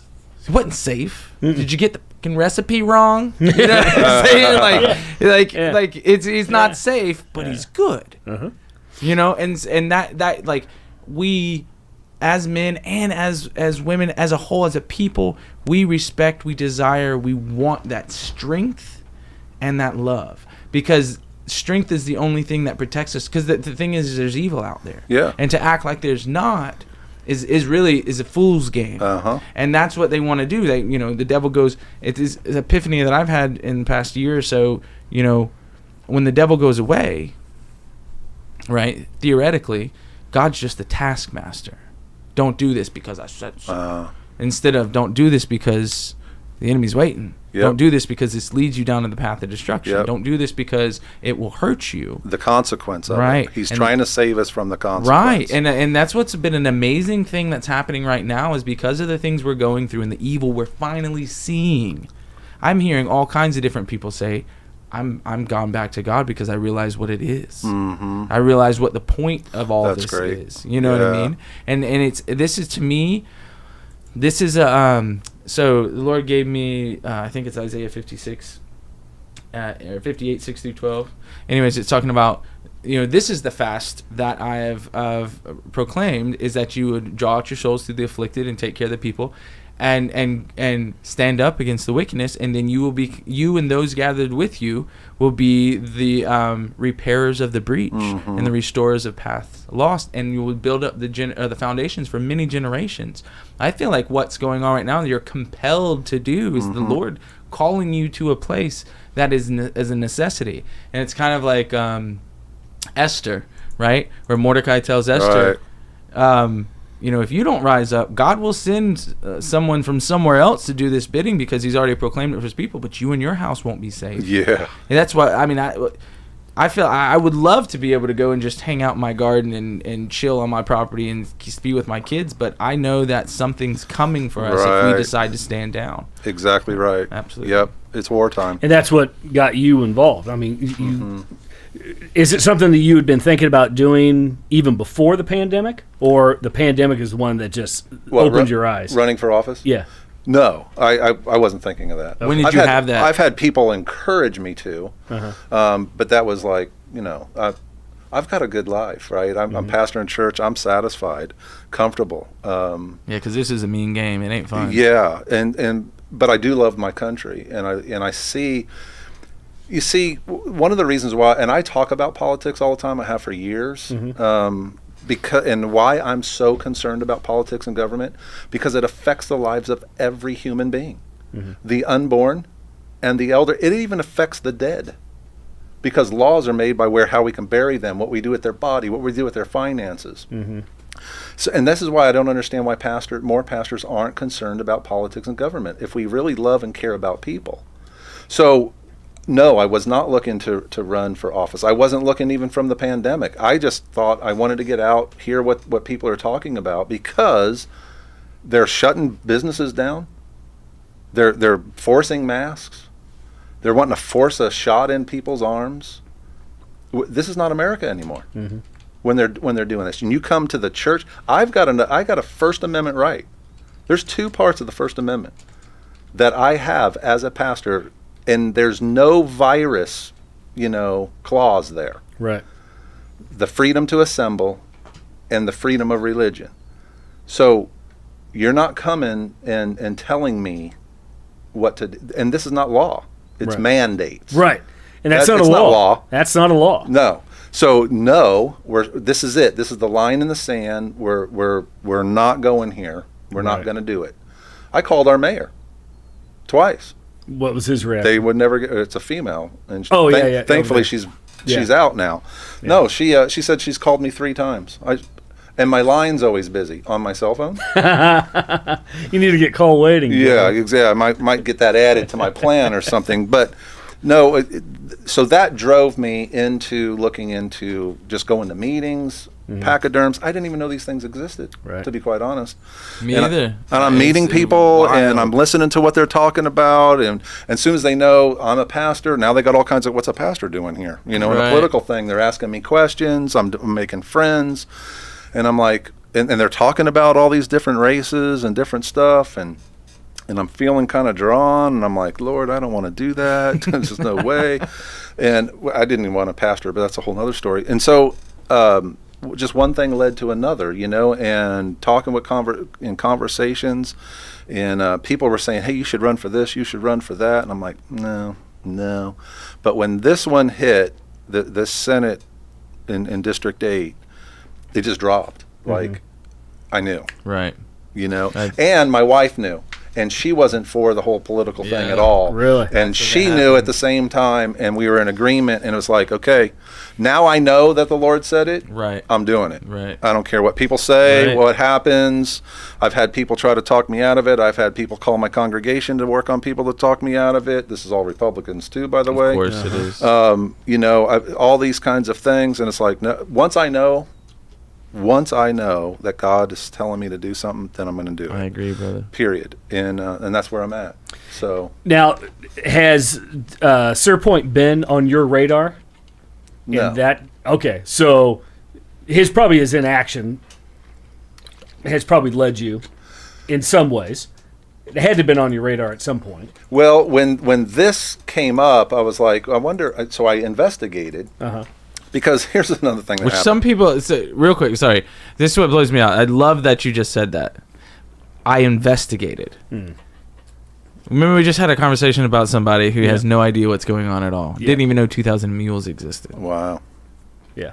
So sorry, but that's No, it's important to okay. me because you took the effort to look into what you were doing. You're not just like, I'm just gonna And I'm go sure out it wasn't difficult. I'm sure you're able to find what you need Oh yeah. fairly quickly. But because I wanted to know in this whole process, you know, I've got a state rep, I've got county legislators, 2 of them, which I didn't even know. Uh-huh. I knew the person, but I didn't know that I had 2. And my state senator. So who are these people? What are they doing? Because honestly, and I'll just confess this, prior to 2020, I didn't really focus on local politics very much. Guilty. Yeah, I mean, I think a lot of people we are are. all guilty. We all Yeah. got, that's that to me. This is so I don't want to detract from your statement. No, I want that's to keep okay. let you talking, but to me, that's why I believe in my heart of hearts that the Lord this is all God's plan. Yeah. Because all of these great, amazing people that I've met, all Christians, I mean, truly, every single one of them love and fear the Lord. You know, all different. They're not caught up in religion or anything else, but they all love and fear the Lord. They know there's a calling in their soul to do this, and nobody got engaged till 2020. Yeah. Because we were all like, yeah, Trump's going to take care of it all for us. And God was like, no, Nope. son. My question Get up. was No. like, did you guys because the studio and all of the podcasting things and like, did you have did some way did the Lord prepare you for this and you didn't really recognize that? Like, did you know what I'm saying? Like we Yeah. found out here 2020, it was like, okay, we need to get into some kind of, whether it be media or whether it be politics or whether it be business, is that Christians need to be more involved. I shut off his camera. You did? Perfect. Has anybody told you look like Kevin Bacon? I'm just curious. Never mind. The camera Joe's shut lying off. to you. I swear I have gotten Kevin Bacon more times than not every time I go to get my hair cut. That and Jim Carrey. I don't know. I don't see it myself. But what I'm saying though is that, was there any kind of like preparation that... Or that when you like, look back, do you feel like, oh, I see how, Lord, I see this has definitely worked. This has definitely worked in my favor. You're obviously already educated about things. Knowing the Marxist doctrine and all this other stuff is something that was probably already embedded in your mindset. But oh yeah, well, and before that, the Islamist. We've talked about that at church, and we've done studies. I've got friends. So we looked at that invasion too, and then now with the Marxists. So to answer that question, it might sound a little vague, but I think my whole life, to be quite honest, with many things that the Lord has done with me, the book I wrote, the revelation I got, that was back in 2011 about what Jesus actually said he was building. That's all political and governmental. Jesus was saying he's going to build his government of the kingdom of heaven on earth. Yes. It's all political. Yes. It's all governmental. Matter of fact, every time Jesus talked, I hear this all the time, and people don't understand. They say Jesus never got involved in politics. Do you know every time he talked to a Pharisee, he was involved in politics? Right. Because the Pharisees were the religious leaders, but they were also the governmental leaders. Right. They're the ones that arrested him. Right. They brought the Romans Brought him because into a trial. yeah, they put him in their prison below the chief priest house. So that, I think, really got me even more so, because I have friends now that knew about the book and my preaching and all of this stuff, and now that I have said I'm running, they'll come to me and say, "Oh, I saw that a long time ago." Right. I saw that coming a long time ago. No, it clicks. Right. Of course. Right. They saw you as a leader. Mm-hmm. Not just as a pastor, but as a leader. Right, because he served. Yeah. Well, you know what I like about what you said, because I'm paying attention. So, I don't always pay attention on shows. But like how you said, well, then the Islamist thing and so on. So what I get from that is as things in culture started popping up, you as a shepherd and a servant to your people felt the need to educate yourself so you could educate them. Absolutely. Yeah. Guys, we have to prepare people. Even before the virus hit, I found myself, matter of fact, the number one message I had was preparing for the storm. Mm-hmm. Ha! I was preached that the whole fall and winter just before. I didn't know this was coming. Right. The Holy Spirit did. Yes. Yeah. I talked about the Jezebel spirit. We taught on the Jezebel spirit, and that was certainly released. And so a lot of the things that were coming, I was picking up in the spirit and talking on and preparing, because part of it being a shepherd is preparing people for what's to come, not telling them what they need to do right now in the midst of the storm. It's too late. Right. Well, it's awesome. Too late. So think about this too. And it's funny because I was thinking about this when we were talking about Babylon, but then now it's like we've led into it with this conversation. So the only way that Satan can rule is through a restrictive tyranny. Right? Because when the people are broken up, the Holy Spirit moves through his people on his own. Right? You're going through things, you're preparing things, the Lord's doing things in my heart, the Lord's doing things in Brett's heart and Sam's heart and all over the world. Right? God's doing his thing through his kingdom, through his people, through the Holy Spirit. That's why it was such an incredible, mind-blowing transformational gift. Is because now we don't have to go to Jerusalem. Now we have to, you know what I mean? But it's everywhere. Yes. So he's moving and shaking through all of the people at the same time. And I can't help. I swear, I can't help but feel in my heart of hearts, my soul, that this is all God. Oh, yeah. So when this all started for me, and it just real quick, because I'm excited that I can have this dialogue with you. When I went through this big awakening phase in 2008, and I even got a letter, an 8-page letter front and back from this secret society that told me that I was going through a phase of breaking bondage, discovering and being discovered, phase 2 of my life. And he said, have you ever felt like God's called you to do things or some other higher power? Well, you have great potentials, so dualism, and we see that too, and that's why the society has contacted you now, and then offered me a book with the world's best kept secrets that were 2,300 years old, and the society would be working for you and all this other stuff. And all I had to do was check a box and sign my name and send back a pledge. And it was its Delaware address, first class mail. It's wildest thing. I had no idea what was going on at the time. And then right after that, I got this documentary from my friend called The Arrivals of the Antichrist. And it was like the biggest red pill you could have had in one instance. It was a 9-hour documentary, okay? And it talked about, ley lines, how where latitude and longitude lines stand together, and there's parallels between like Jacob's Ladder in Roswell, New Mexico, and the obelisk and the domes and the energy and the witchcraft and the one eye, everything in one dose, right? I was so freaked out, I quit my job. I was like, I've got to find a commune. I swear to you, I was dig a hole in the ground. Right? Well, I had gotten so deep in understanding everything that I thought the nation was done. I mean, it was like nothing's going to happen. 2012, I didn't believe in the Mayan thing, but I felt like they were using this and something weird was going to happen and everything was going to be over. Well, that's the year I got married.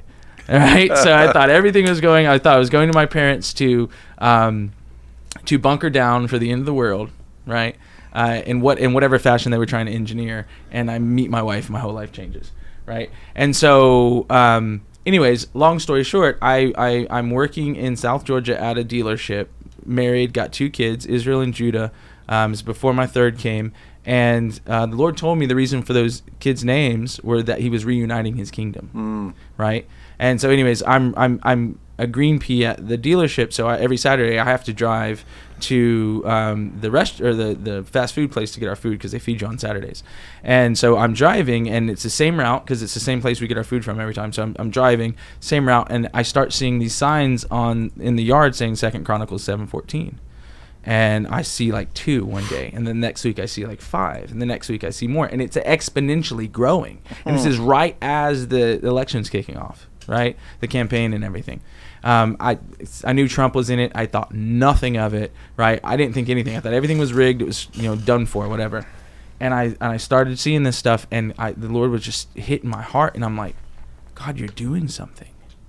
You're doing something because your promise is, if my people who are called by my name humble themselves and pray and turn from their wicked ways and seek my face, I will hear from heaven and heal their land. And so God is true, right?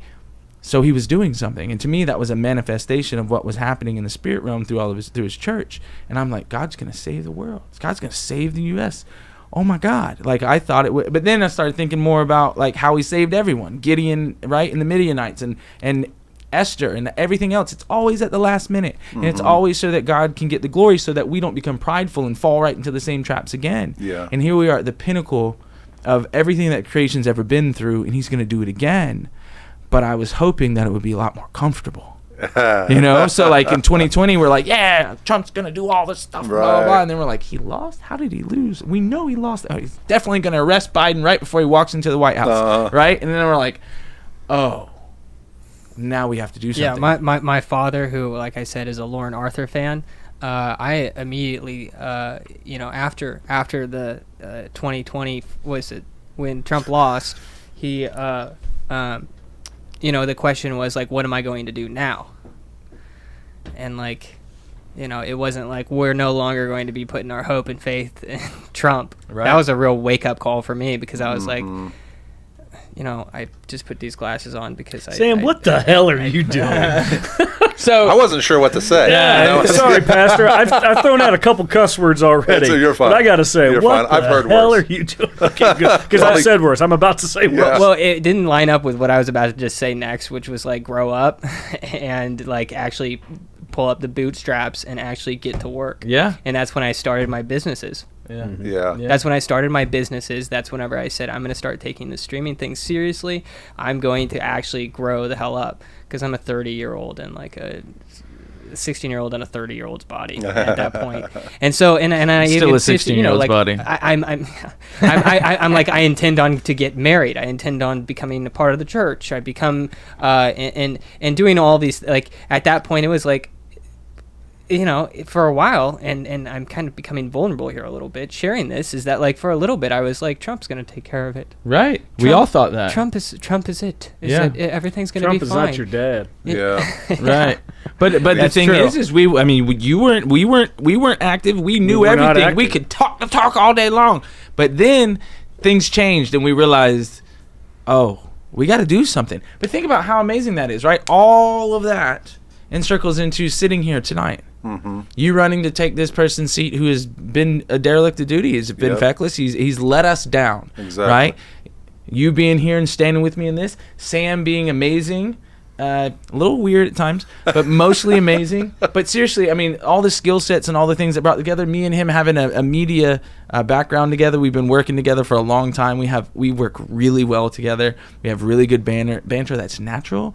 Never would have dreamed it would have been a show. And then we've been able to help people with campaign videos, different things like that. We found a way to give our skill set to people. Awesome. And then, you know, we're honored. I can at least speak for myself for sure. Honored to have a man like you in our studio that's actually squared away with what we're facing and walking into the fire. Yeah, I appreciate you saying that. There's that rant. So continue on. Yeah, yeah.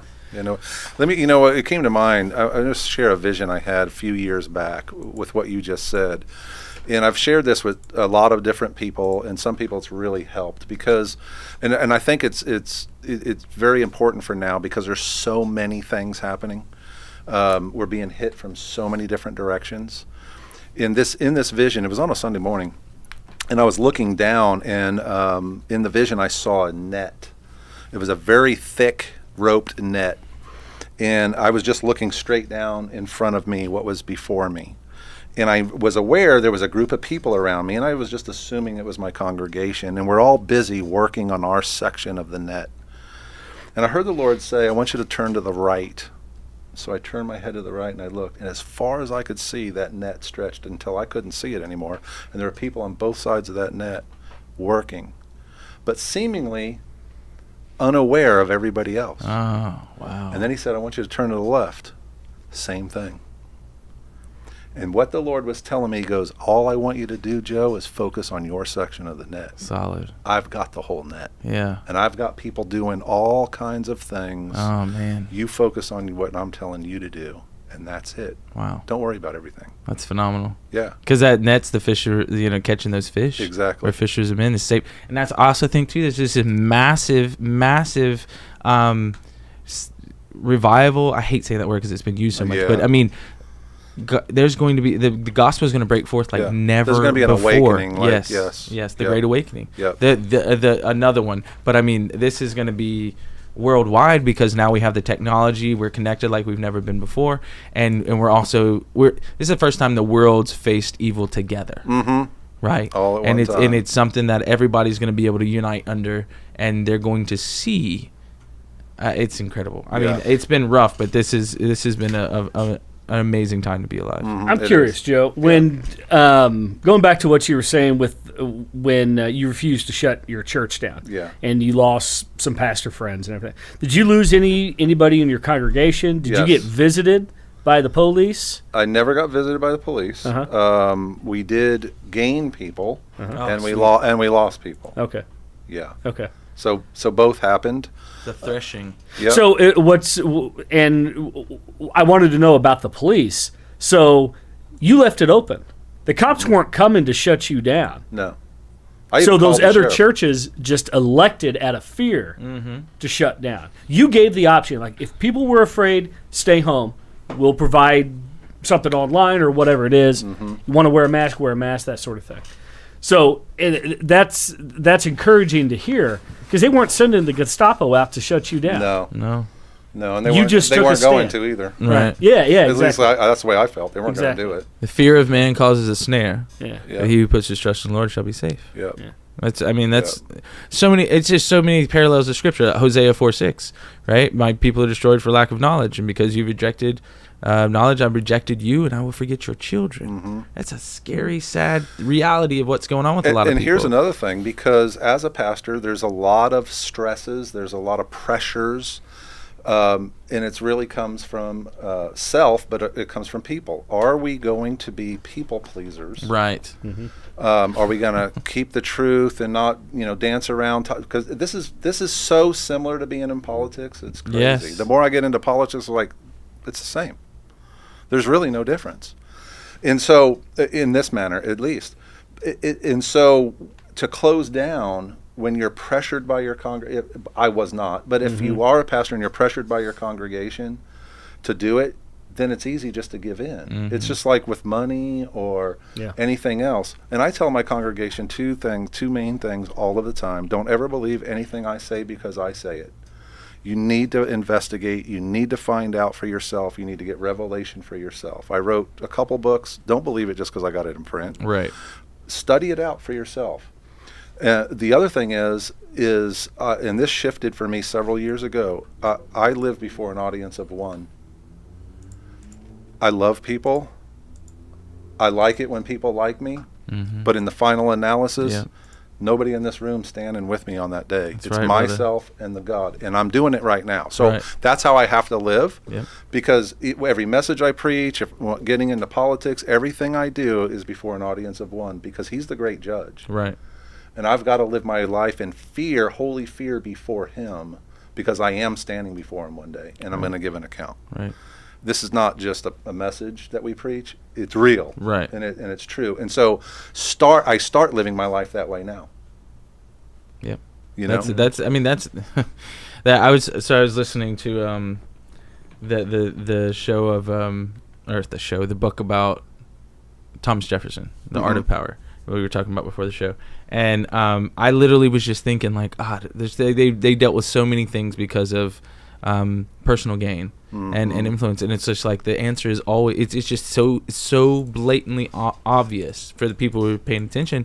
The answer is getting God-fearing men and women into places of authority, because that's who they're bowing to, that's who they're submitting to, that's who they're seeking, and that's how things are done right. You know, like with King David, right? A man after God's own heart. He made all kinds of mistakes, but he was always centered on, he was quick to repent and admit when he was wrong, and he wanted to please the Lord above all else, and that's what made him Israel's greatest king. You know, and that's what we need in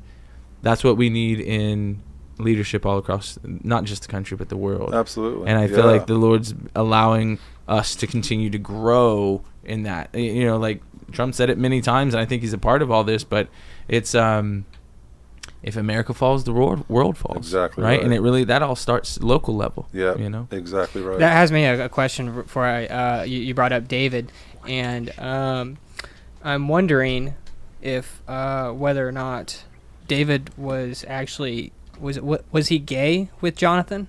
No. Okay. No. There's a conversation on the left whether or not. Yeah, no, I know. I just heard it the other day. Somebody said you're it looking about at me John. like, yeah, but Somebody said it about John. They were trying to defend homosexuality, and they said it about John, and well, this was particularly with because Jesus loved John, and they're like, oh well, didn't he love everybody? And like the verse whenever Jonathan stripped of all of his gear and then and gave it to David, and so when I heard, I listened to audiobook and I heard that, and I'm thinking maybe the Sam Daly Show go in the satire direction. That's why I'm kind of. And so I started to think that maybe David was actually gay and Jonathan were partners. What I'm just I'm kind of poking at you a little bit, but like still I'm like I'm actually like. Well, here's something with Scripture. I'll give you 5. And take that into account. I'm curious what your thoughts are even on just people manipulating Scripture into believing that this is. Whether it be gay, it fits or their trans, agenda. That's what exegesis is. Bastardize. Right. You take the whole Scripture, the whole Bible, and not just the context of one Scripture. Just like that person was trying to say, oh, well, Jesus loved the disciple he loved, which was John. They're trying to say, well, that meant X, Y, Z more. Yeah. It's for people who want to bastardize. It's the perfect statement. Yeah. Take away the father. There's a question in there somewhere, but do you get what I'm saying? It's like culture is absolutely now. Like basically, it's interesting because now it's changing to where that there is a new religion that is forming out of this. Is that if you do not believe that man can be woman and woman can be man, then you do not believe in our religion, and therefore you get plucked. If you do not believe that you should be vaccinated. Or not, you are not able to be a part of this press secretary convention thing that they have going on. They teach tolerance. They preach tolerance while being exclusive. Yeah. Well, the truth and the Scripture is truth. It's absolute truth. Jesus is the truth. So, and He's the Word. And so, what's happening is to live in that truth is very, very narrow anymore. Mm-hmm. If that makes sense, and they're one, because we have a movement. We have 3 things happening. Let me back up. So we have big government, big business, and we have ecumenicalism. This is the three-stranded cord of globalism across the globe. And so there's an ecumenicalism happening, which is a false unity movement. Because most Christians want unity.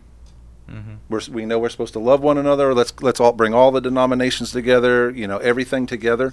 Well, the enemy is using that because the Bible says that we are to pursue the unity of the Spirit.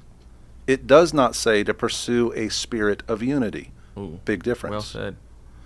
And so ecumenicalism is the one of the three strands and that's what's coming together under globalism, because there's going to be a one world religion. And so that's why I say truth is getting more narrow. So those who are going to stand for truth and live for truth, they are going to be the outcasts. Yep.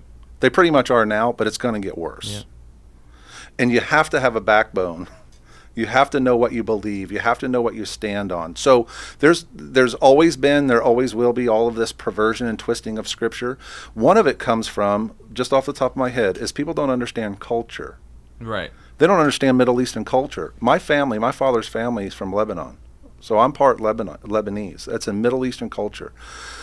We typically would kiss each other, male or female, on the cheeks. Well, you don't dare do that now. Right.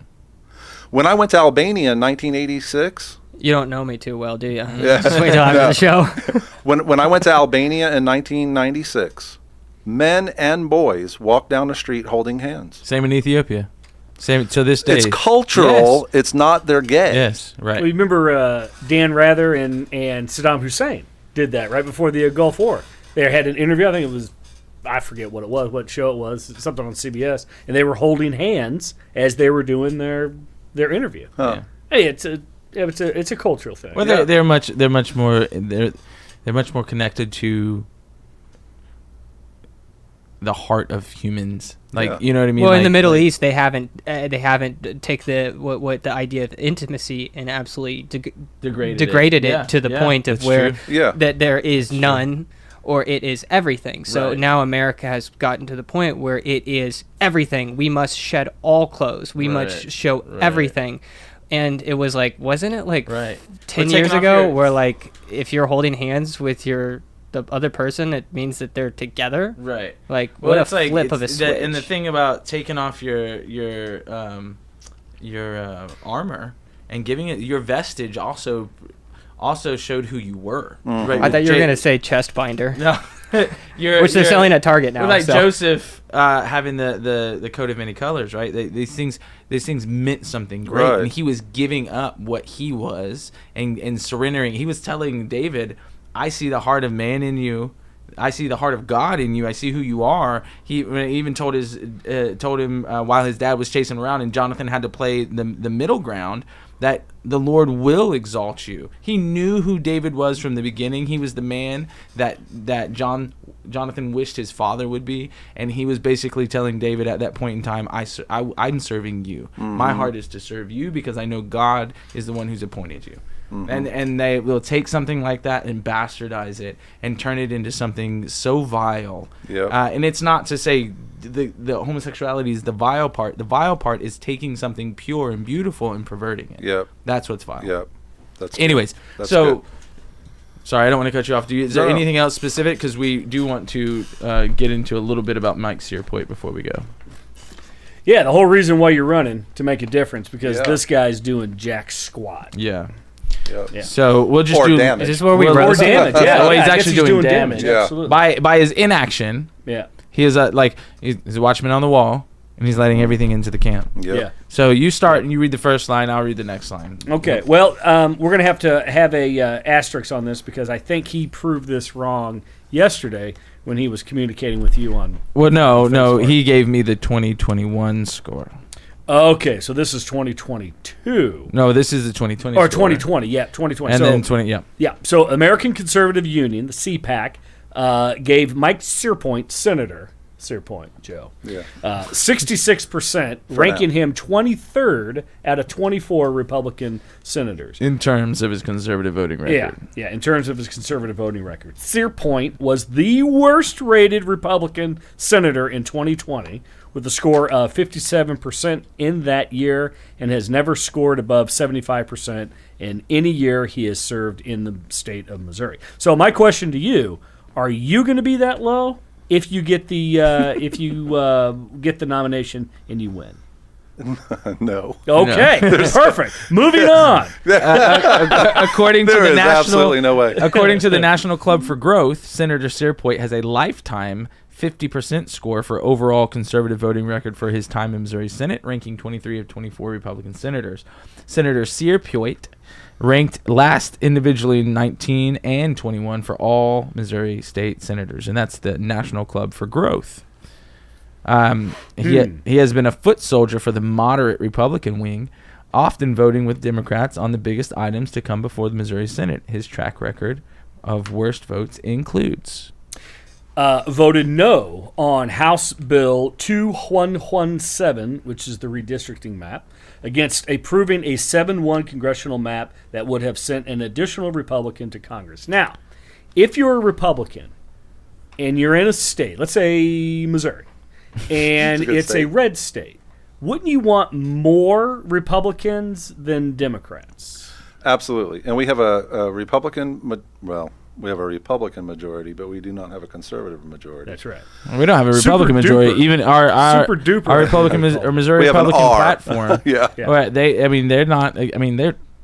You don't even have to distinguish between conservative because what our platform says is a conservative. Is conservative, exactly. But they're not being a Republican. But you moderate. fight for everything you can get. Yes. Fight. You hear That's that? my Fight for perspective. You everything you fight can for get. everything you can get. Absolutely. Beautiful. He voted yes on Senate Bill 672, which is the fast track, which is a scaled down version of U.S. Senator Bernie Sanders' free college for all plan.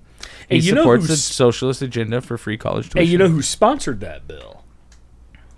Huff. Not tough. Not tough. It rhymes with tough. But he's not. But he's not. Yeah. He's not. I mentioned this on the last show. I'm going to bring it up again.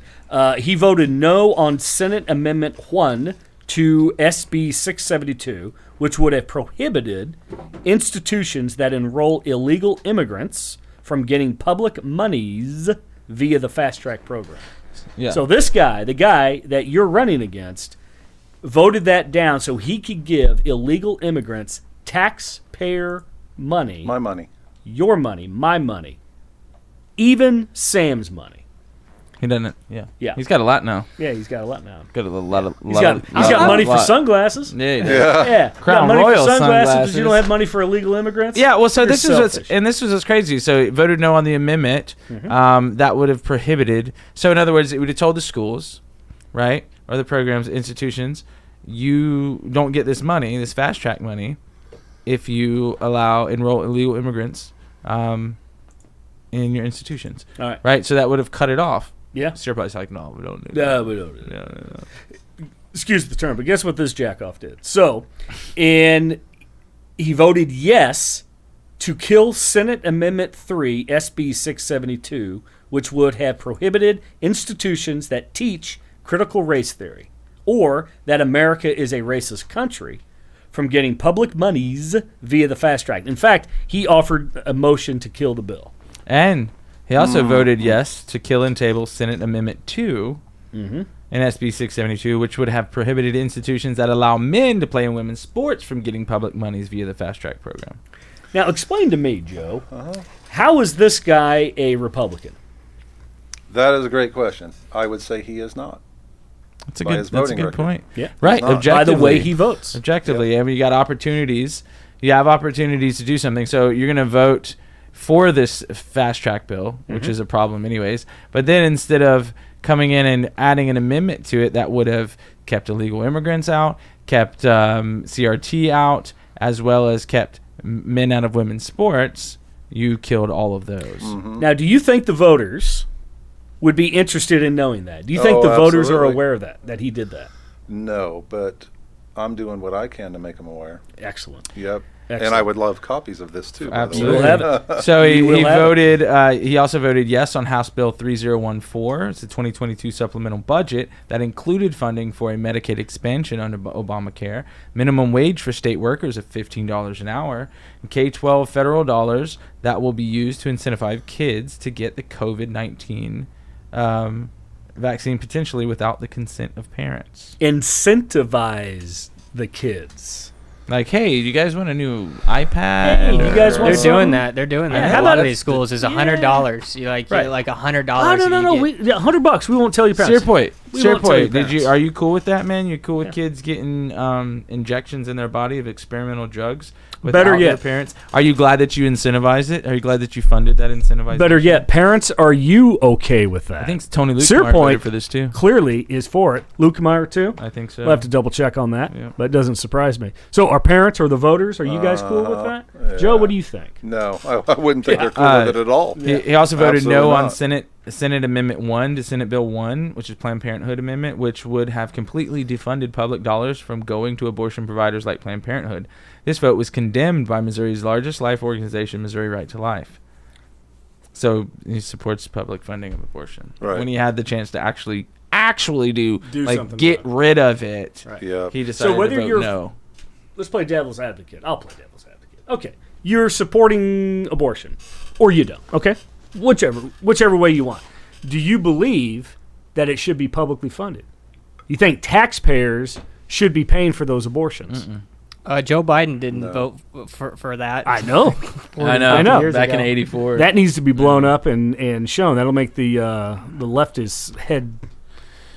Well, see, There's not much in that head. and they anyway. have all kinds of, and I've heard Cierpiot, try to defend that one. tries to defend everything. Yeah, What's he tries- say? What's his- he I'm interested. He comes up with all kinds of excuses, and one I heard when he was talking about that one in particular, Mm-hmm. that the Biden administration might withhold some funds for our nursing homes and they didn't unless.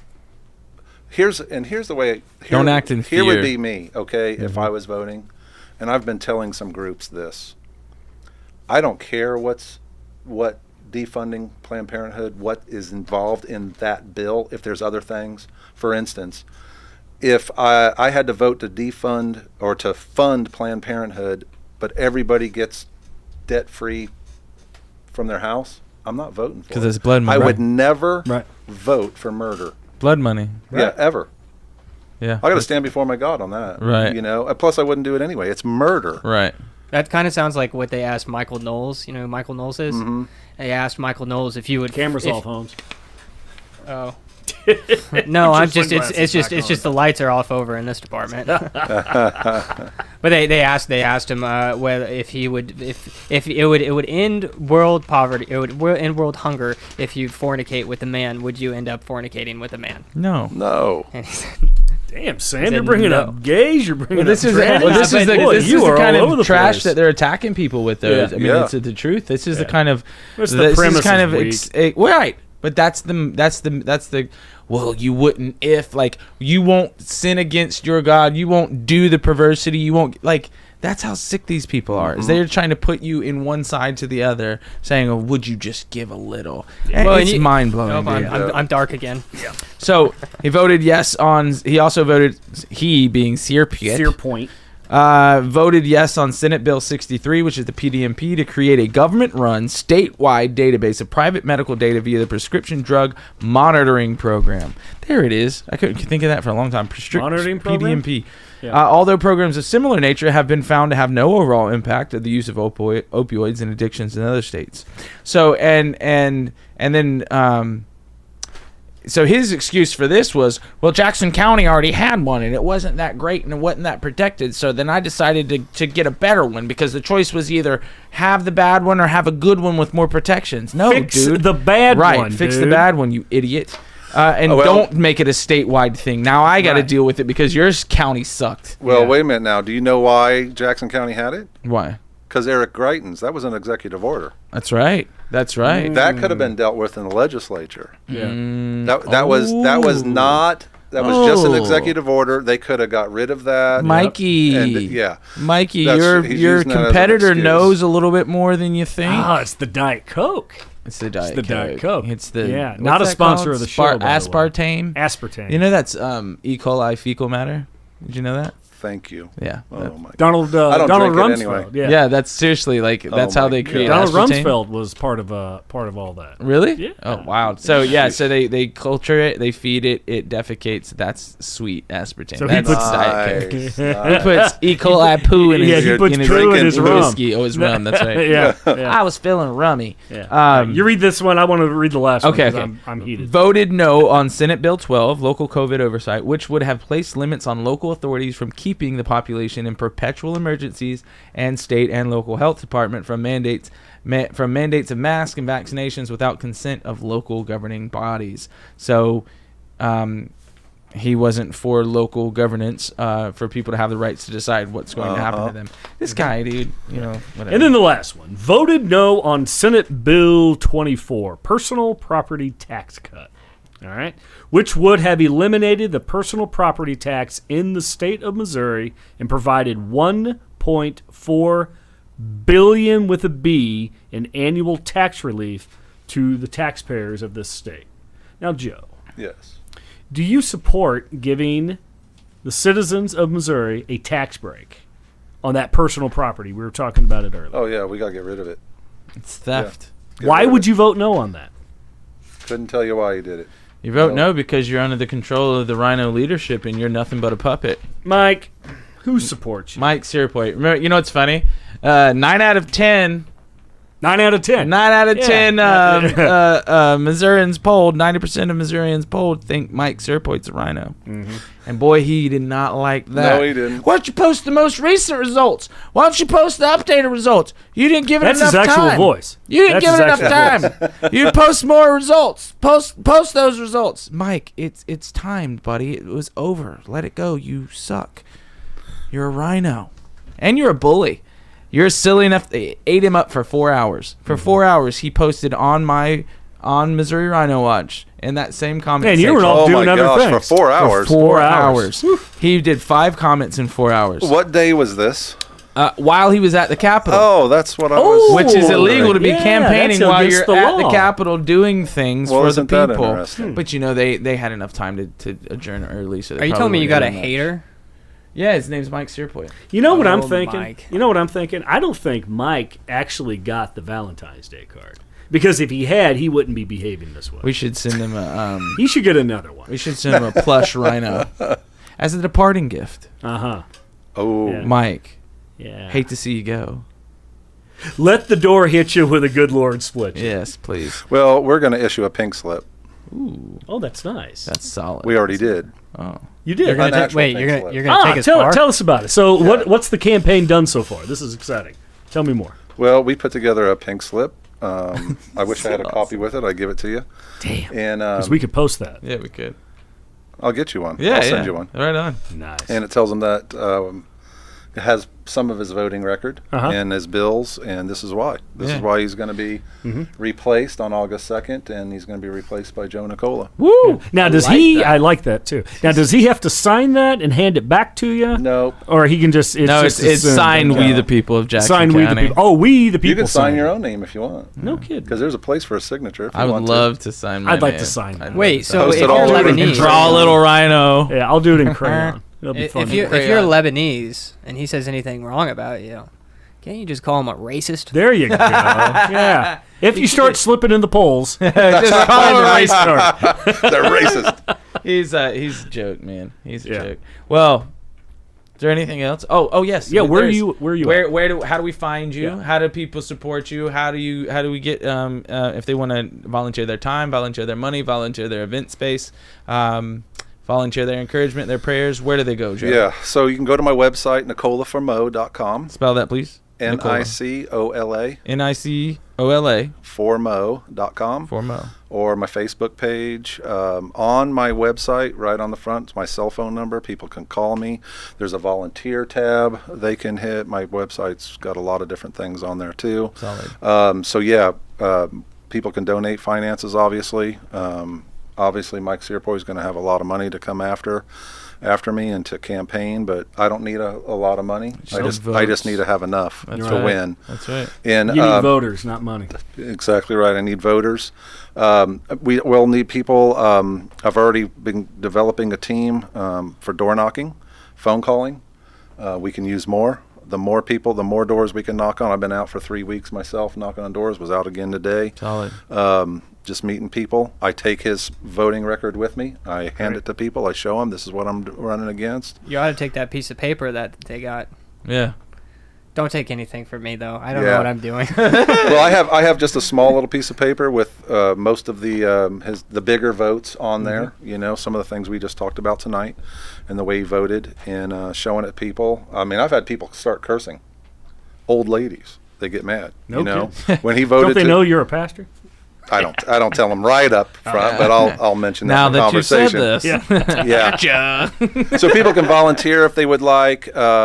You know, our campaign's a grassroots, right? It's a grassroots thing. So the more people that jump on board that can take him out, and we need that all across the Missouri. Yeah, you know, agreed. There's a lot. Cierpiot's not just the only one. Yeah.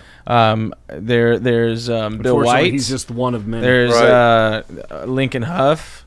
There's Justin Brown. Shout out to Susie Pollock running against Justin Brown. I think it's Angela Bromine who's running against Lincoln Huff, and we're going to have her on as well. Good. And there's a couple more. And if we can, man, I'll take anything we can get, but I want them all. Yeah. I want them all because they're all just a bunch of scoundrels. Absolutely. And Schatz will be gone, and I don't know what Caleb's doing. I think he's going to sing again or something. Yeah. I don't know. But we do Style have his to, hair. you know, I will say this. We have to turn our anger and frustration into action. Agreed. And so I welcome people to jump on board with us to help. I don't feel like this is just my campaign. I'm doing it. We're doing it together. Right on. And the primary is August what 2nd. August Yeah. 2nd. So we're just a little, 2.5 months away. Yeah. The district is large, so there's a lot of work to do. You know, so we can. It's exciting, though. We can certainly help. It'd be cool if we could figure out a way to do like a call-a-thon. Yeah, like literally where you get a bunch of people together and you have lists, and we just all call. Spend the whole day just making calls. Yeah. That'd be really Are cool. you asking if I can do calls? Oh, that's Because what we I were could going to do. definitely- We were going to we can give. definitely Oh, do yeah. that. We're going to We were going to let Cierpiot call in. We were supposed Mike. to give him the phone number to call Oh in. no. It's 867-5309, Mike. Yeah. 867-5309. Yeah. It would have been nice to have him on speakerphone, and you guys could have debated, talked recipes, or whatever it is. Yeah. Yeah. Sam got Absolutely. it. Okay, so Joe Nicola for Mo, or NicolaForMo.com. Right. Running for District 8 against Mike Cierpiot. You heard it from his own mouth. He is very educated in the actual things that we are fighting against. He's a man of God. He is a shepherd of his people. He's a servant. He stood his ground when everybody else, a lot of others, shut down and bowed to tyranny. He's getting involved because he feels compelled to. He's given up a lot of peace in order to do this. Thank you very much for being on the show. Thanks We for having appreciate me. you. Yeah, 100%. thanks for having me. We will was do wonderful. everything we can to help you personally. And God bless you. Thank you. Thank you, and bless you guys. Thanks Yeah, so much. thank you. Really appreciate it. Thank you. Absolutely. And guys, remember, I'm saying this super late, but like, share, and subscribe. Yeah. Hit that You notification pissed bell. Sam I off because pissed you didn't Sam bring off. it up. He even earlier. wrote it on a Word document on his computer, and he was like, Yeah. so anyways. Thank you guys. That's it for tonight. God bless. Take Not care. next week, but the week after. Yes, so we won't have a show next week. We will have a show very on the important. 27th, Yeah. and then the following week on the 3rd. God bless you guys. Stay in the fight. Right on. Well, thank you. Excellent. Really appreciate it. Excellent.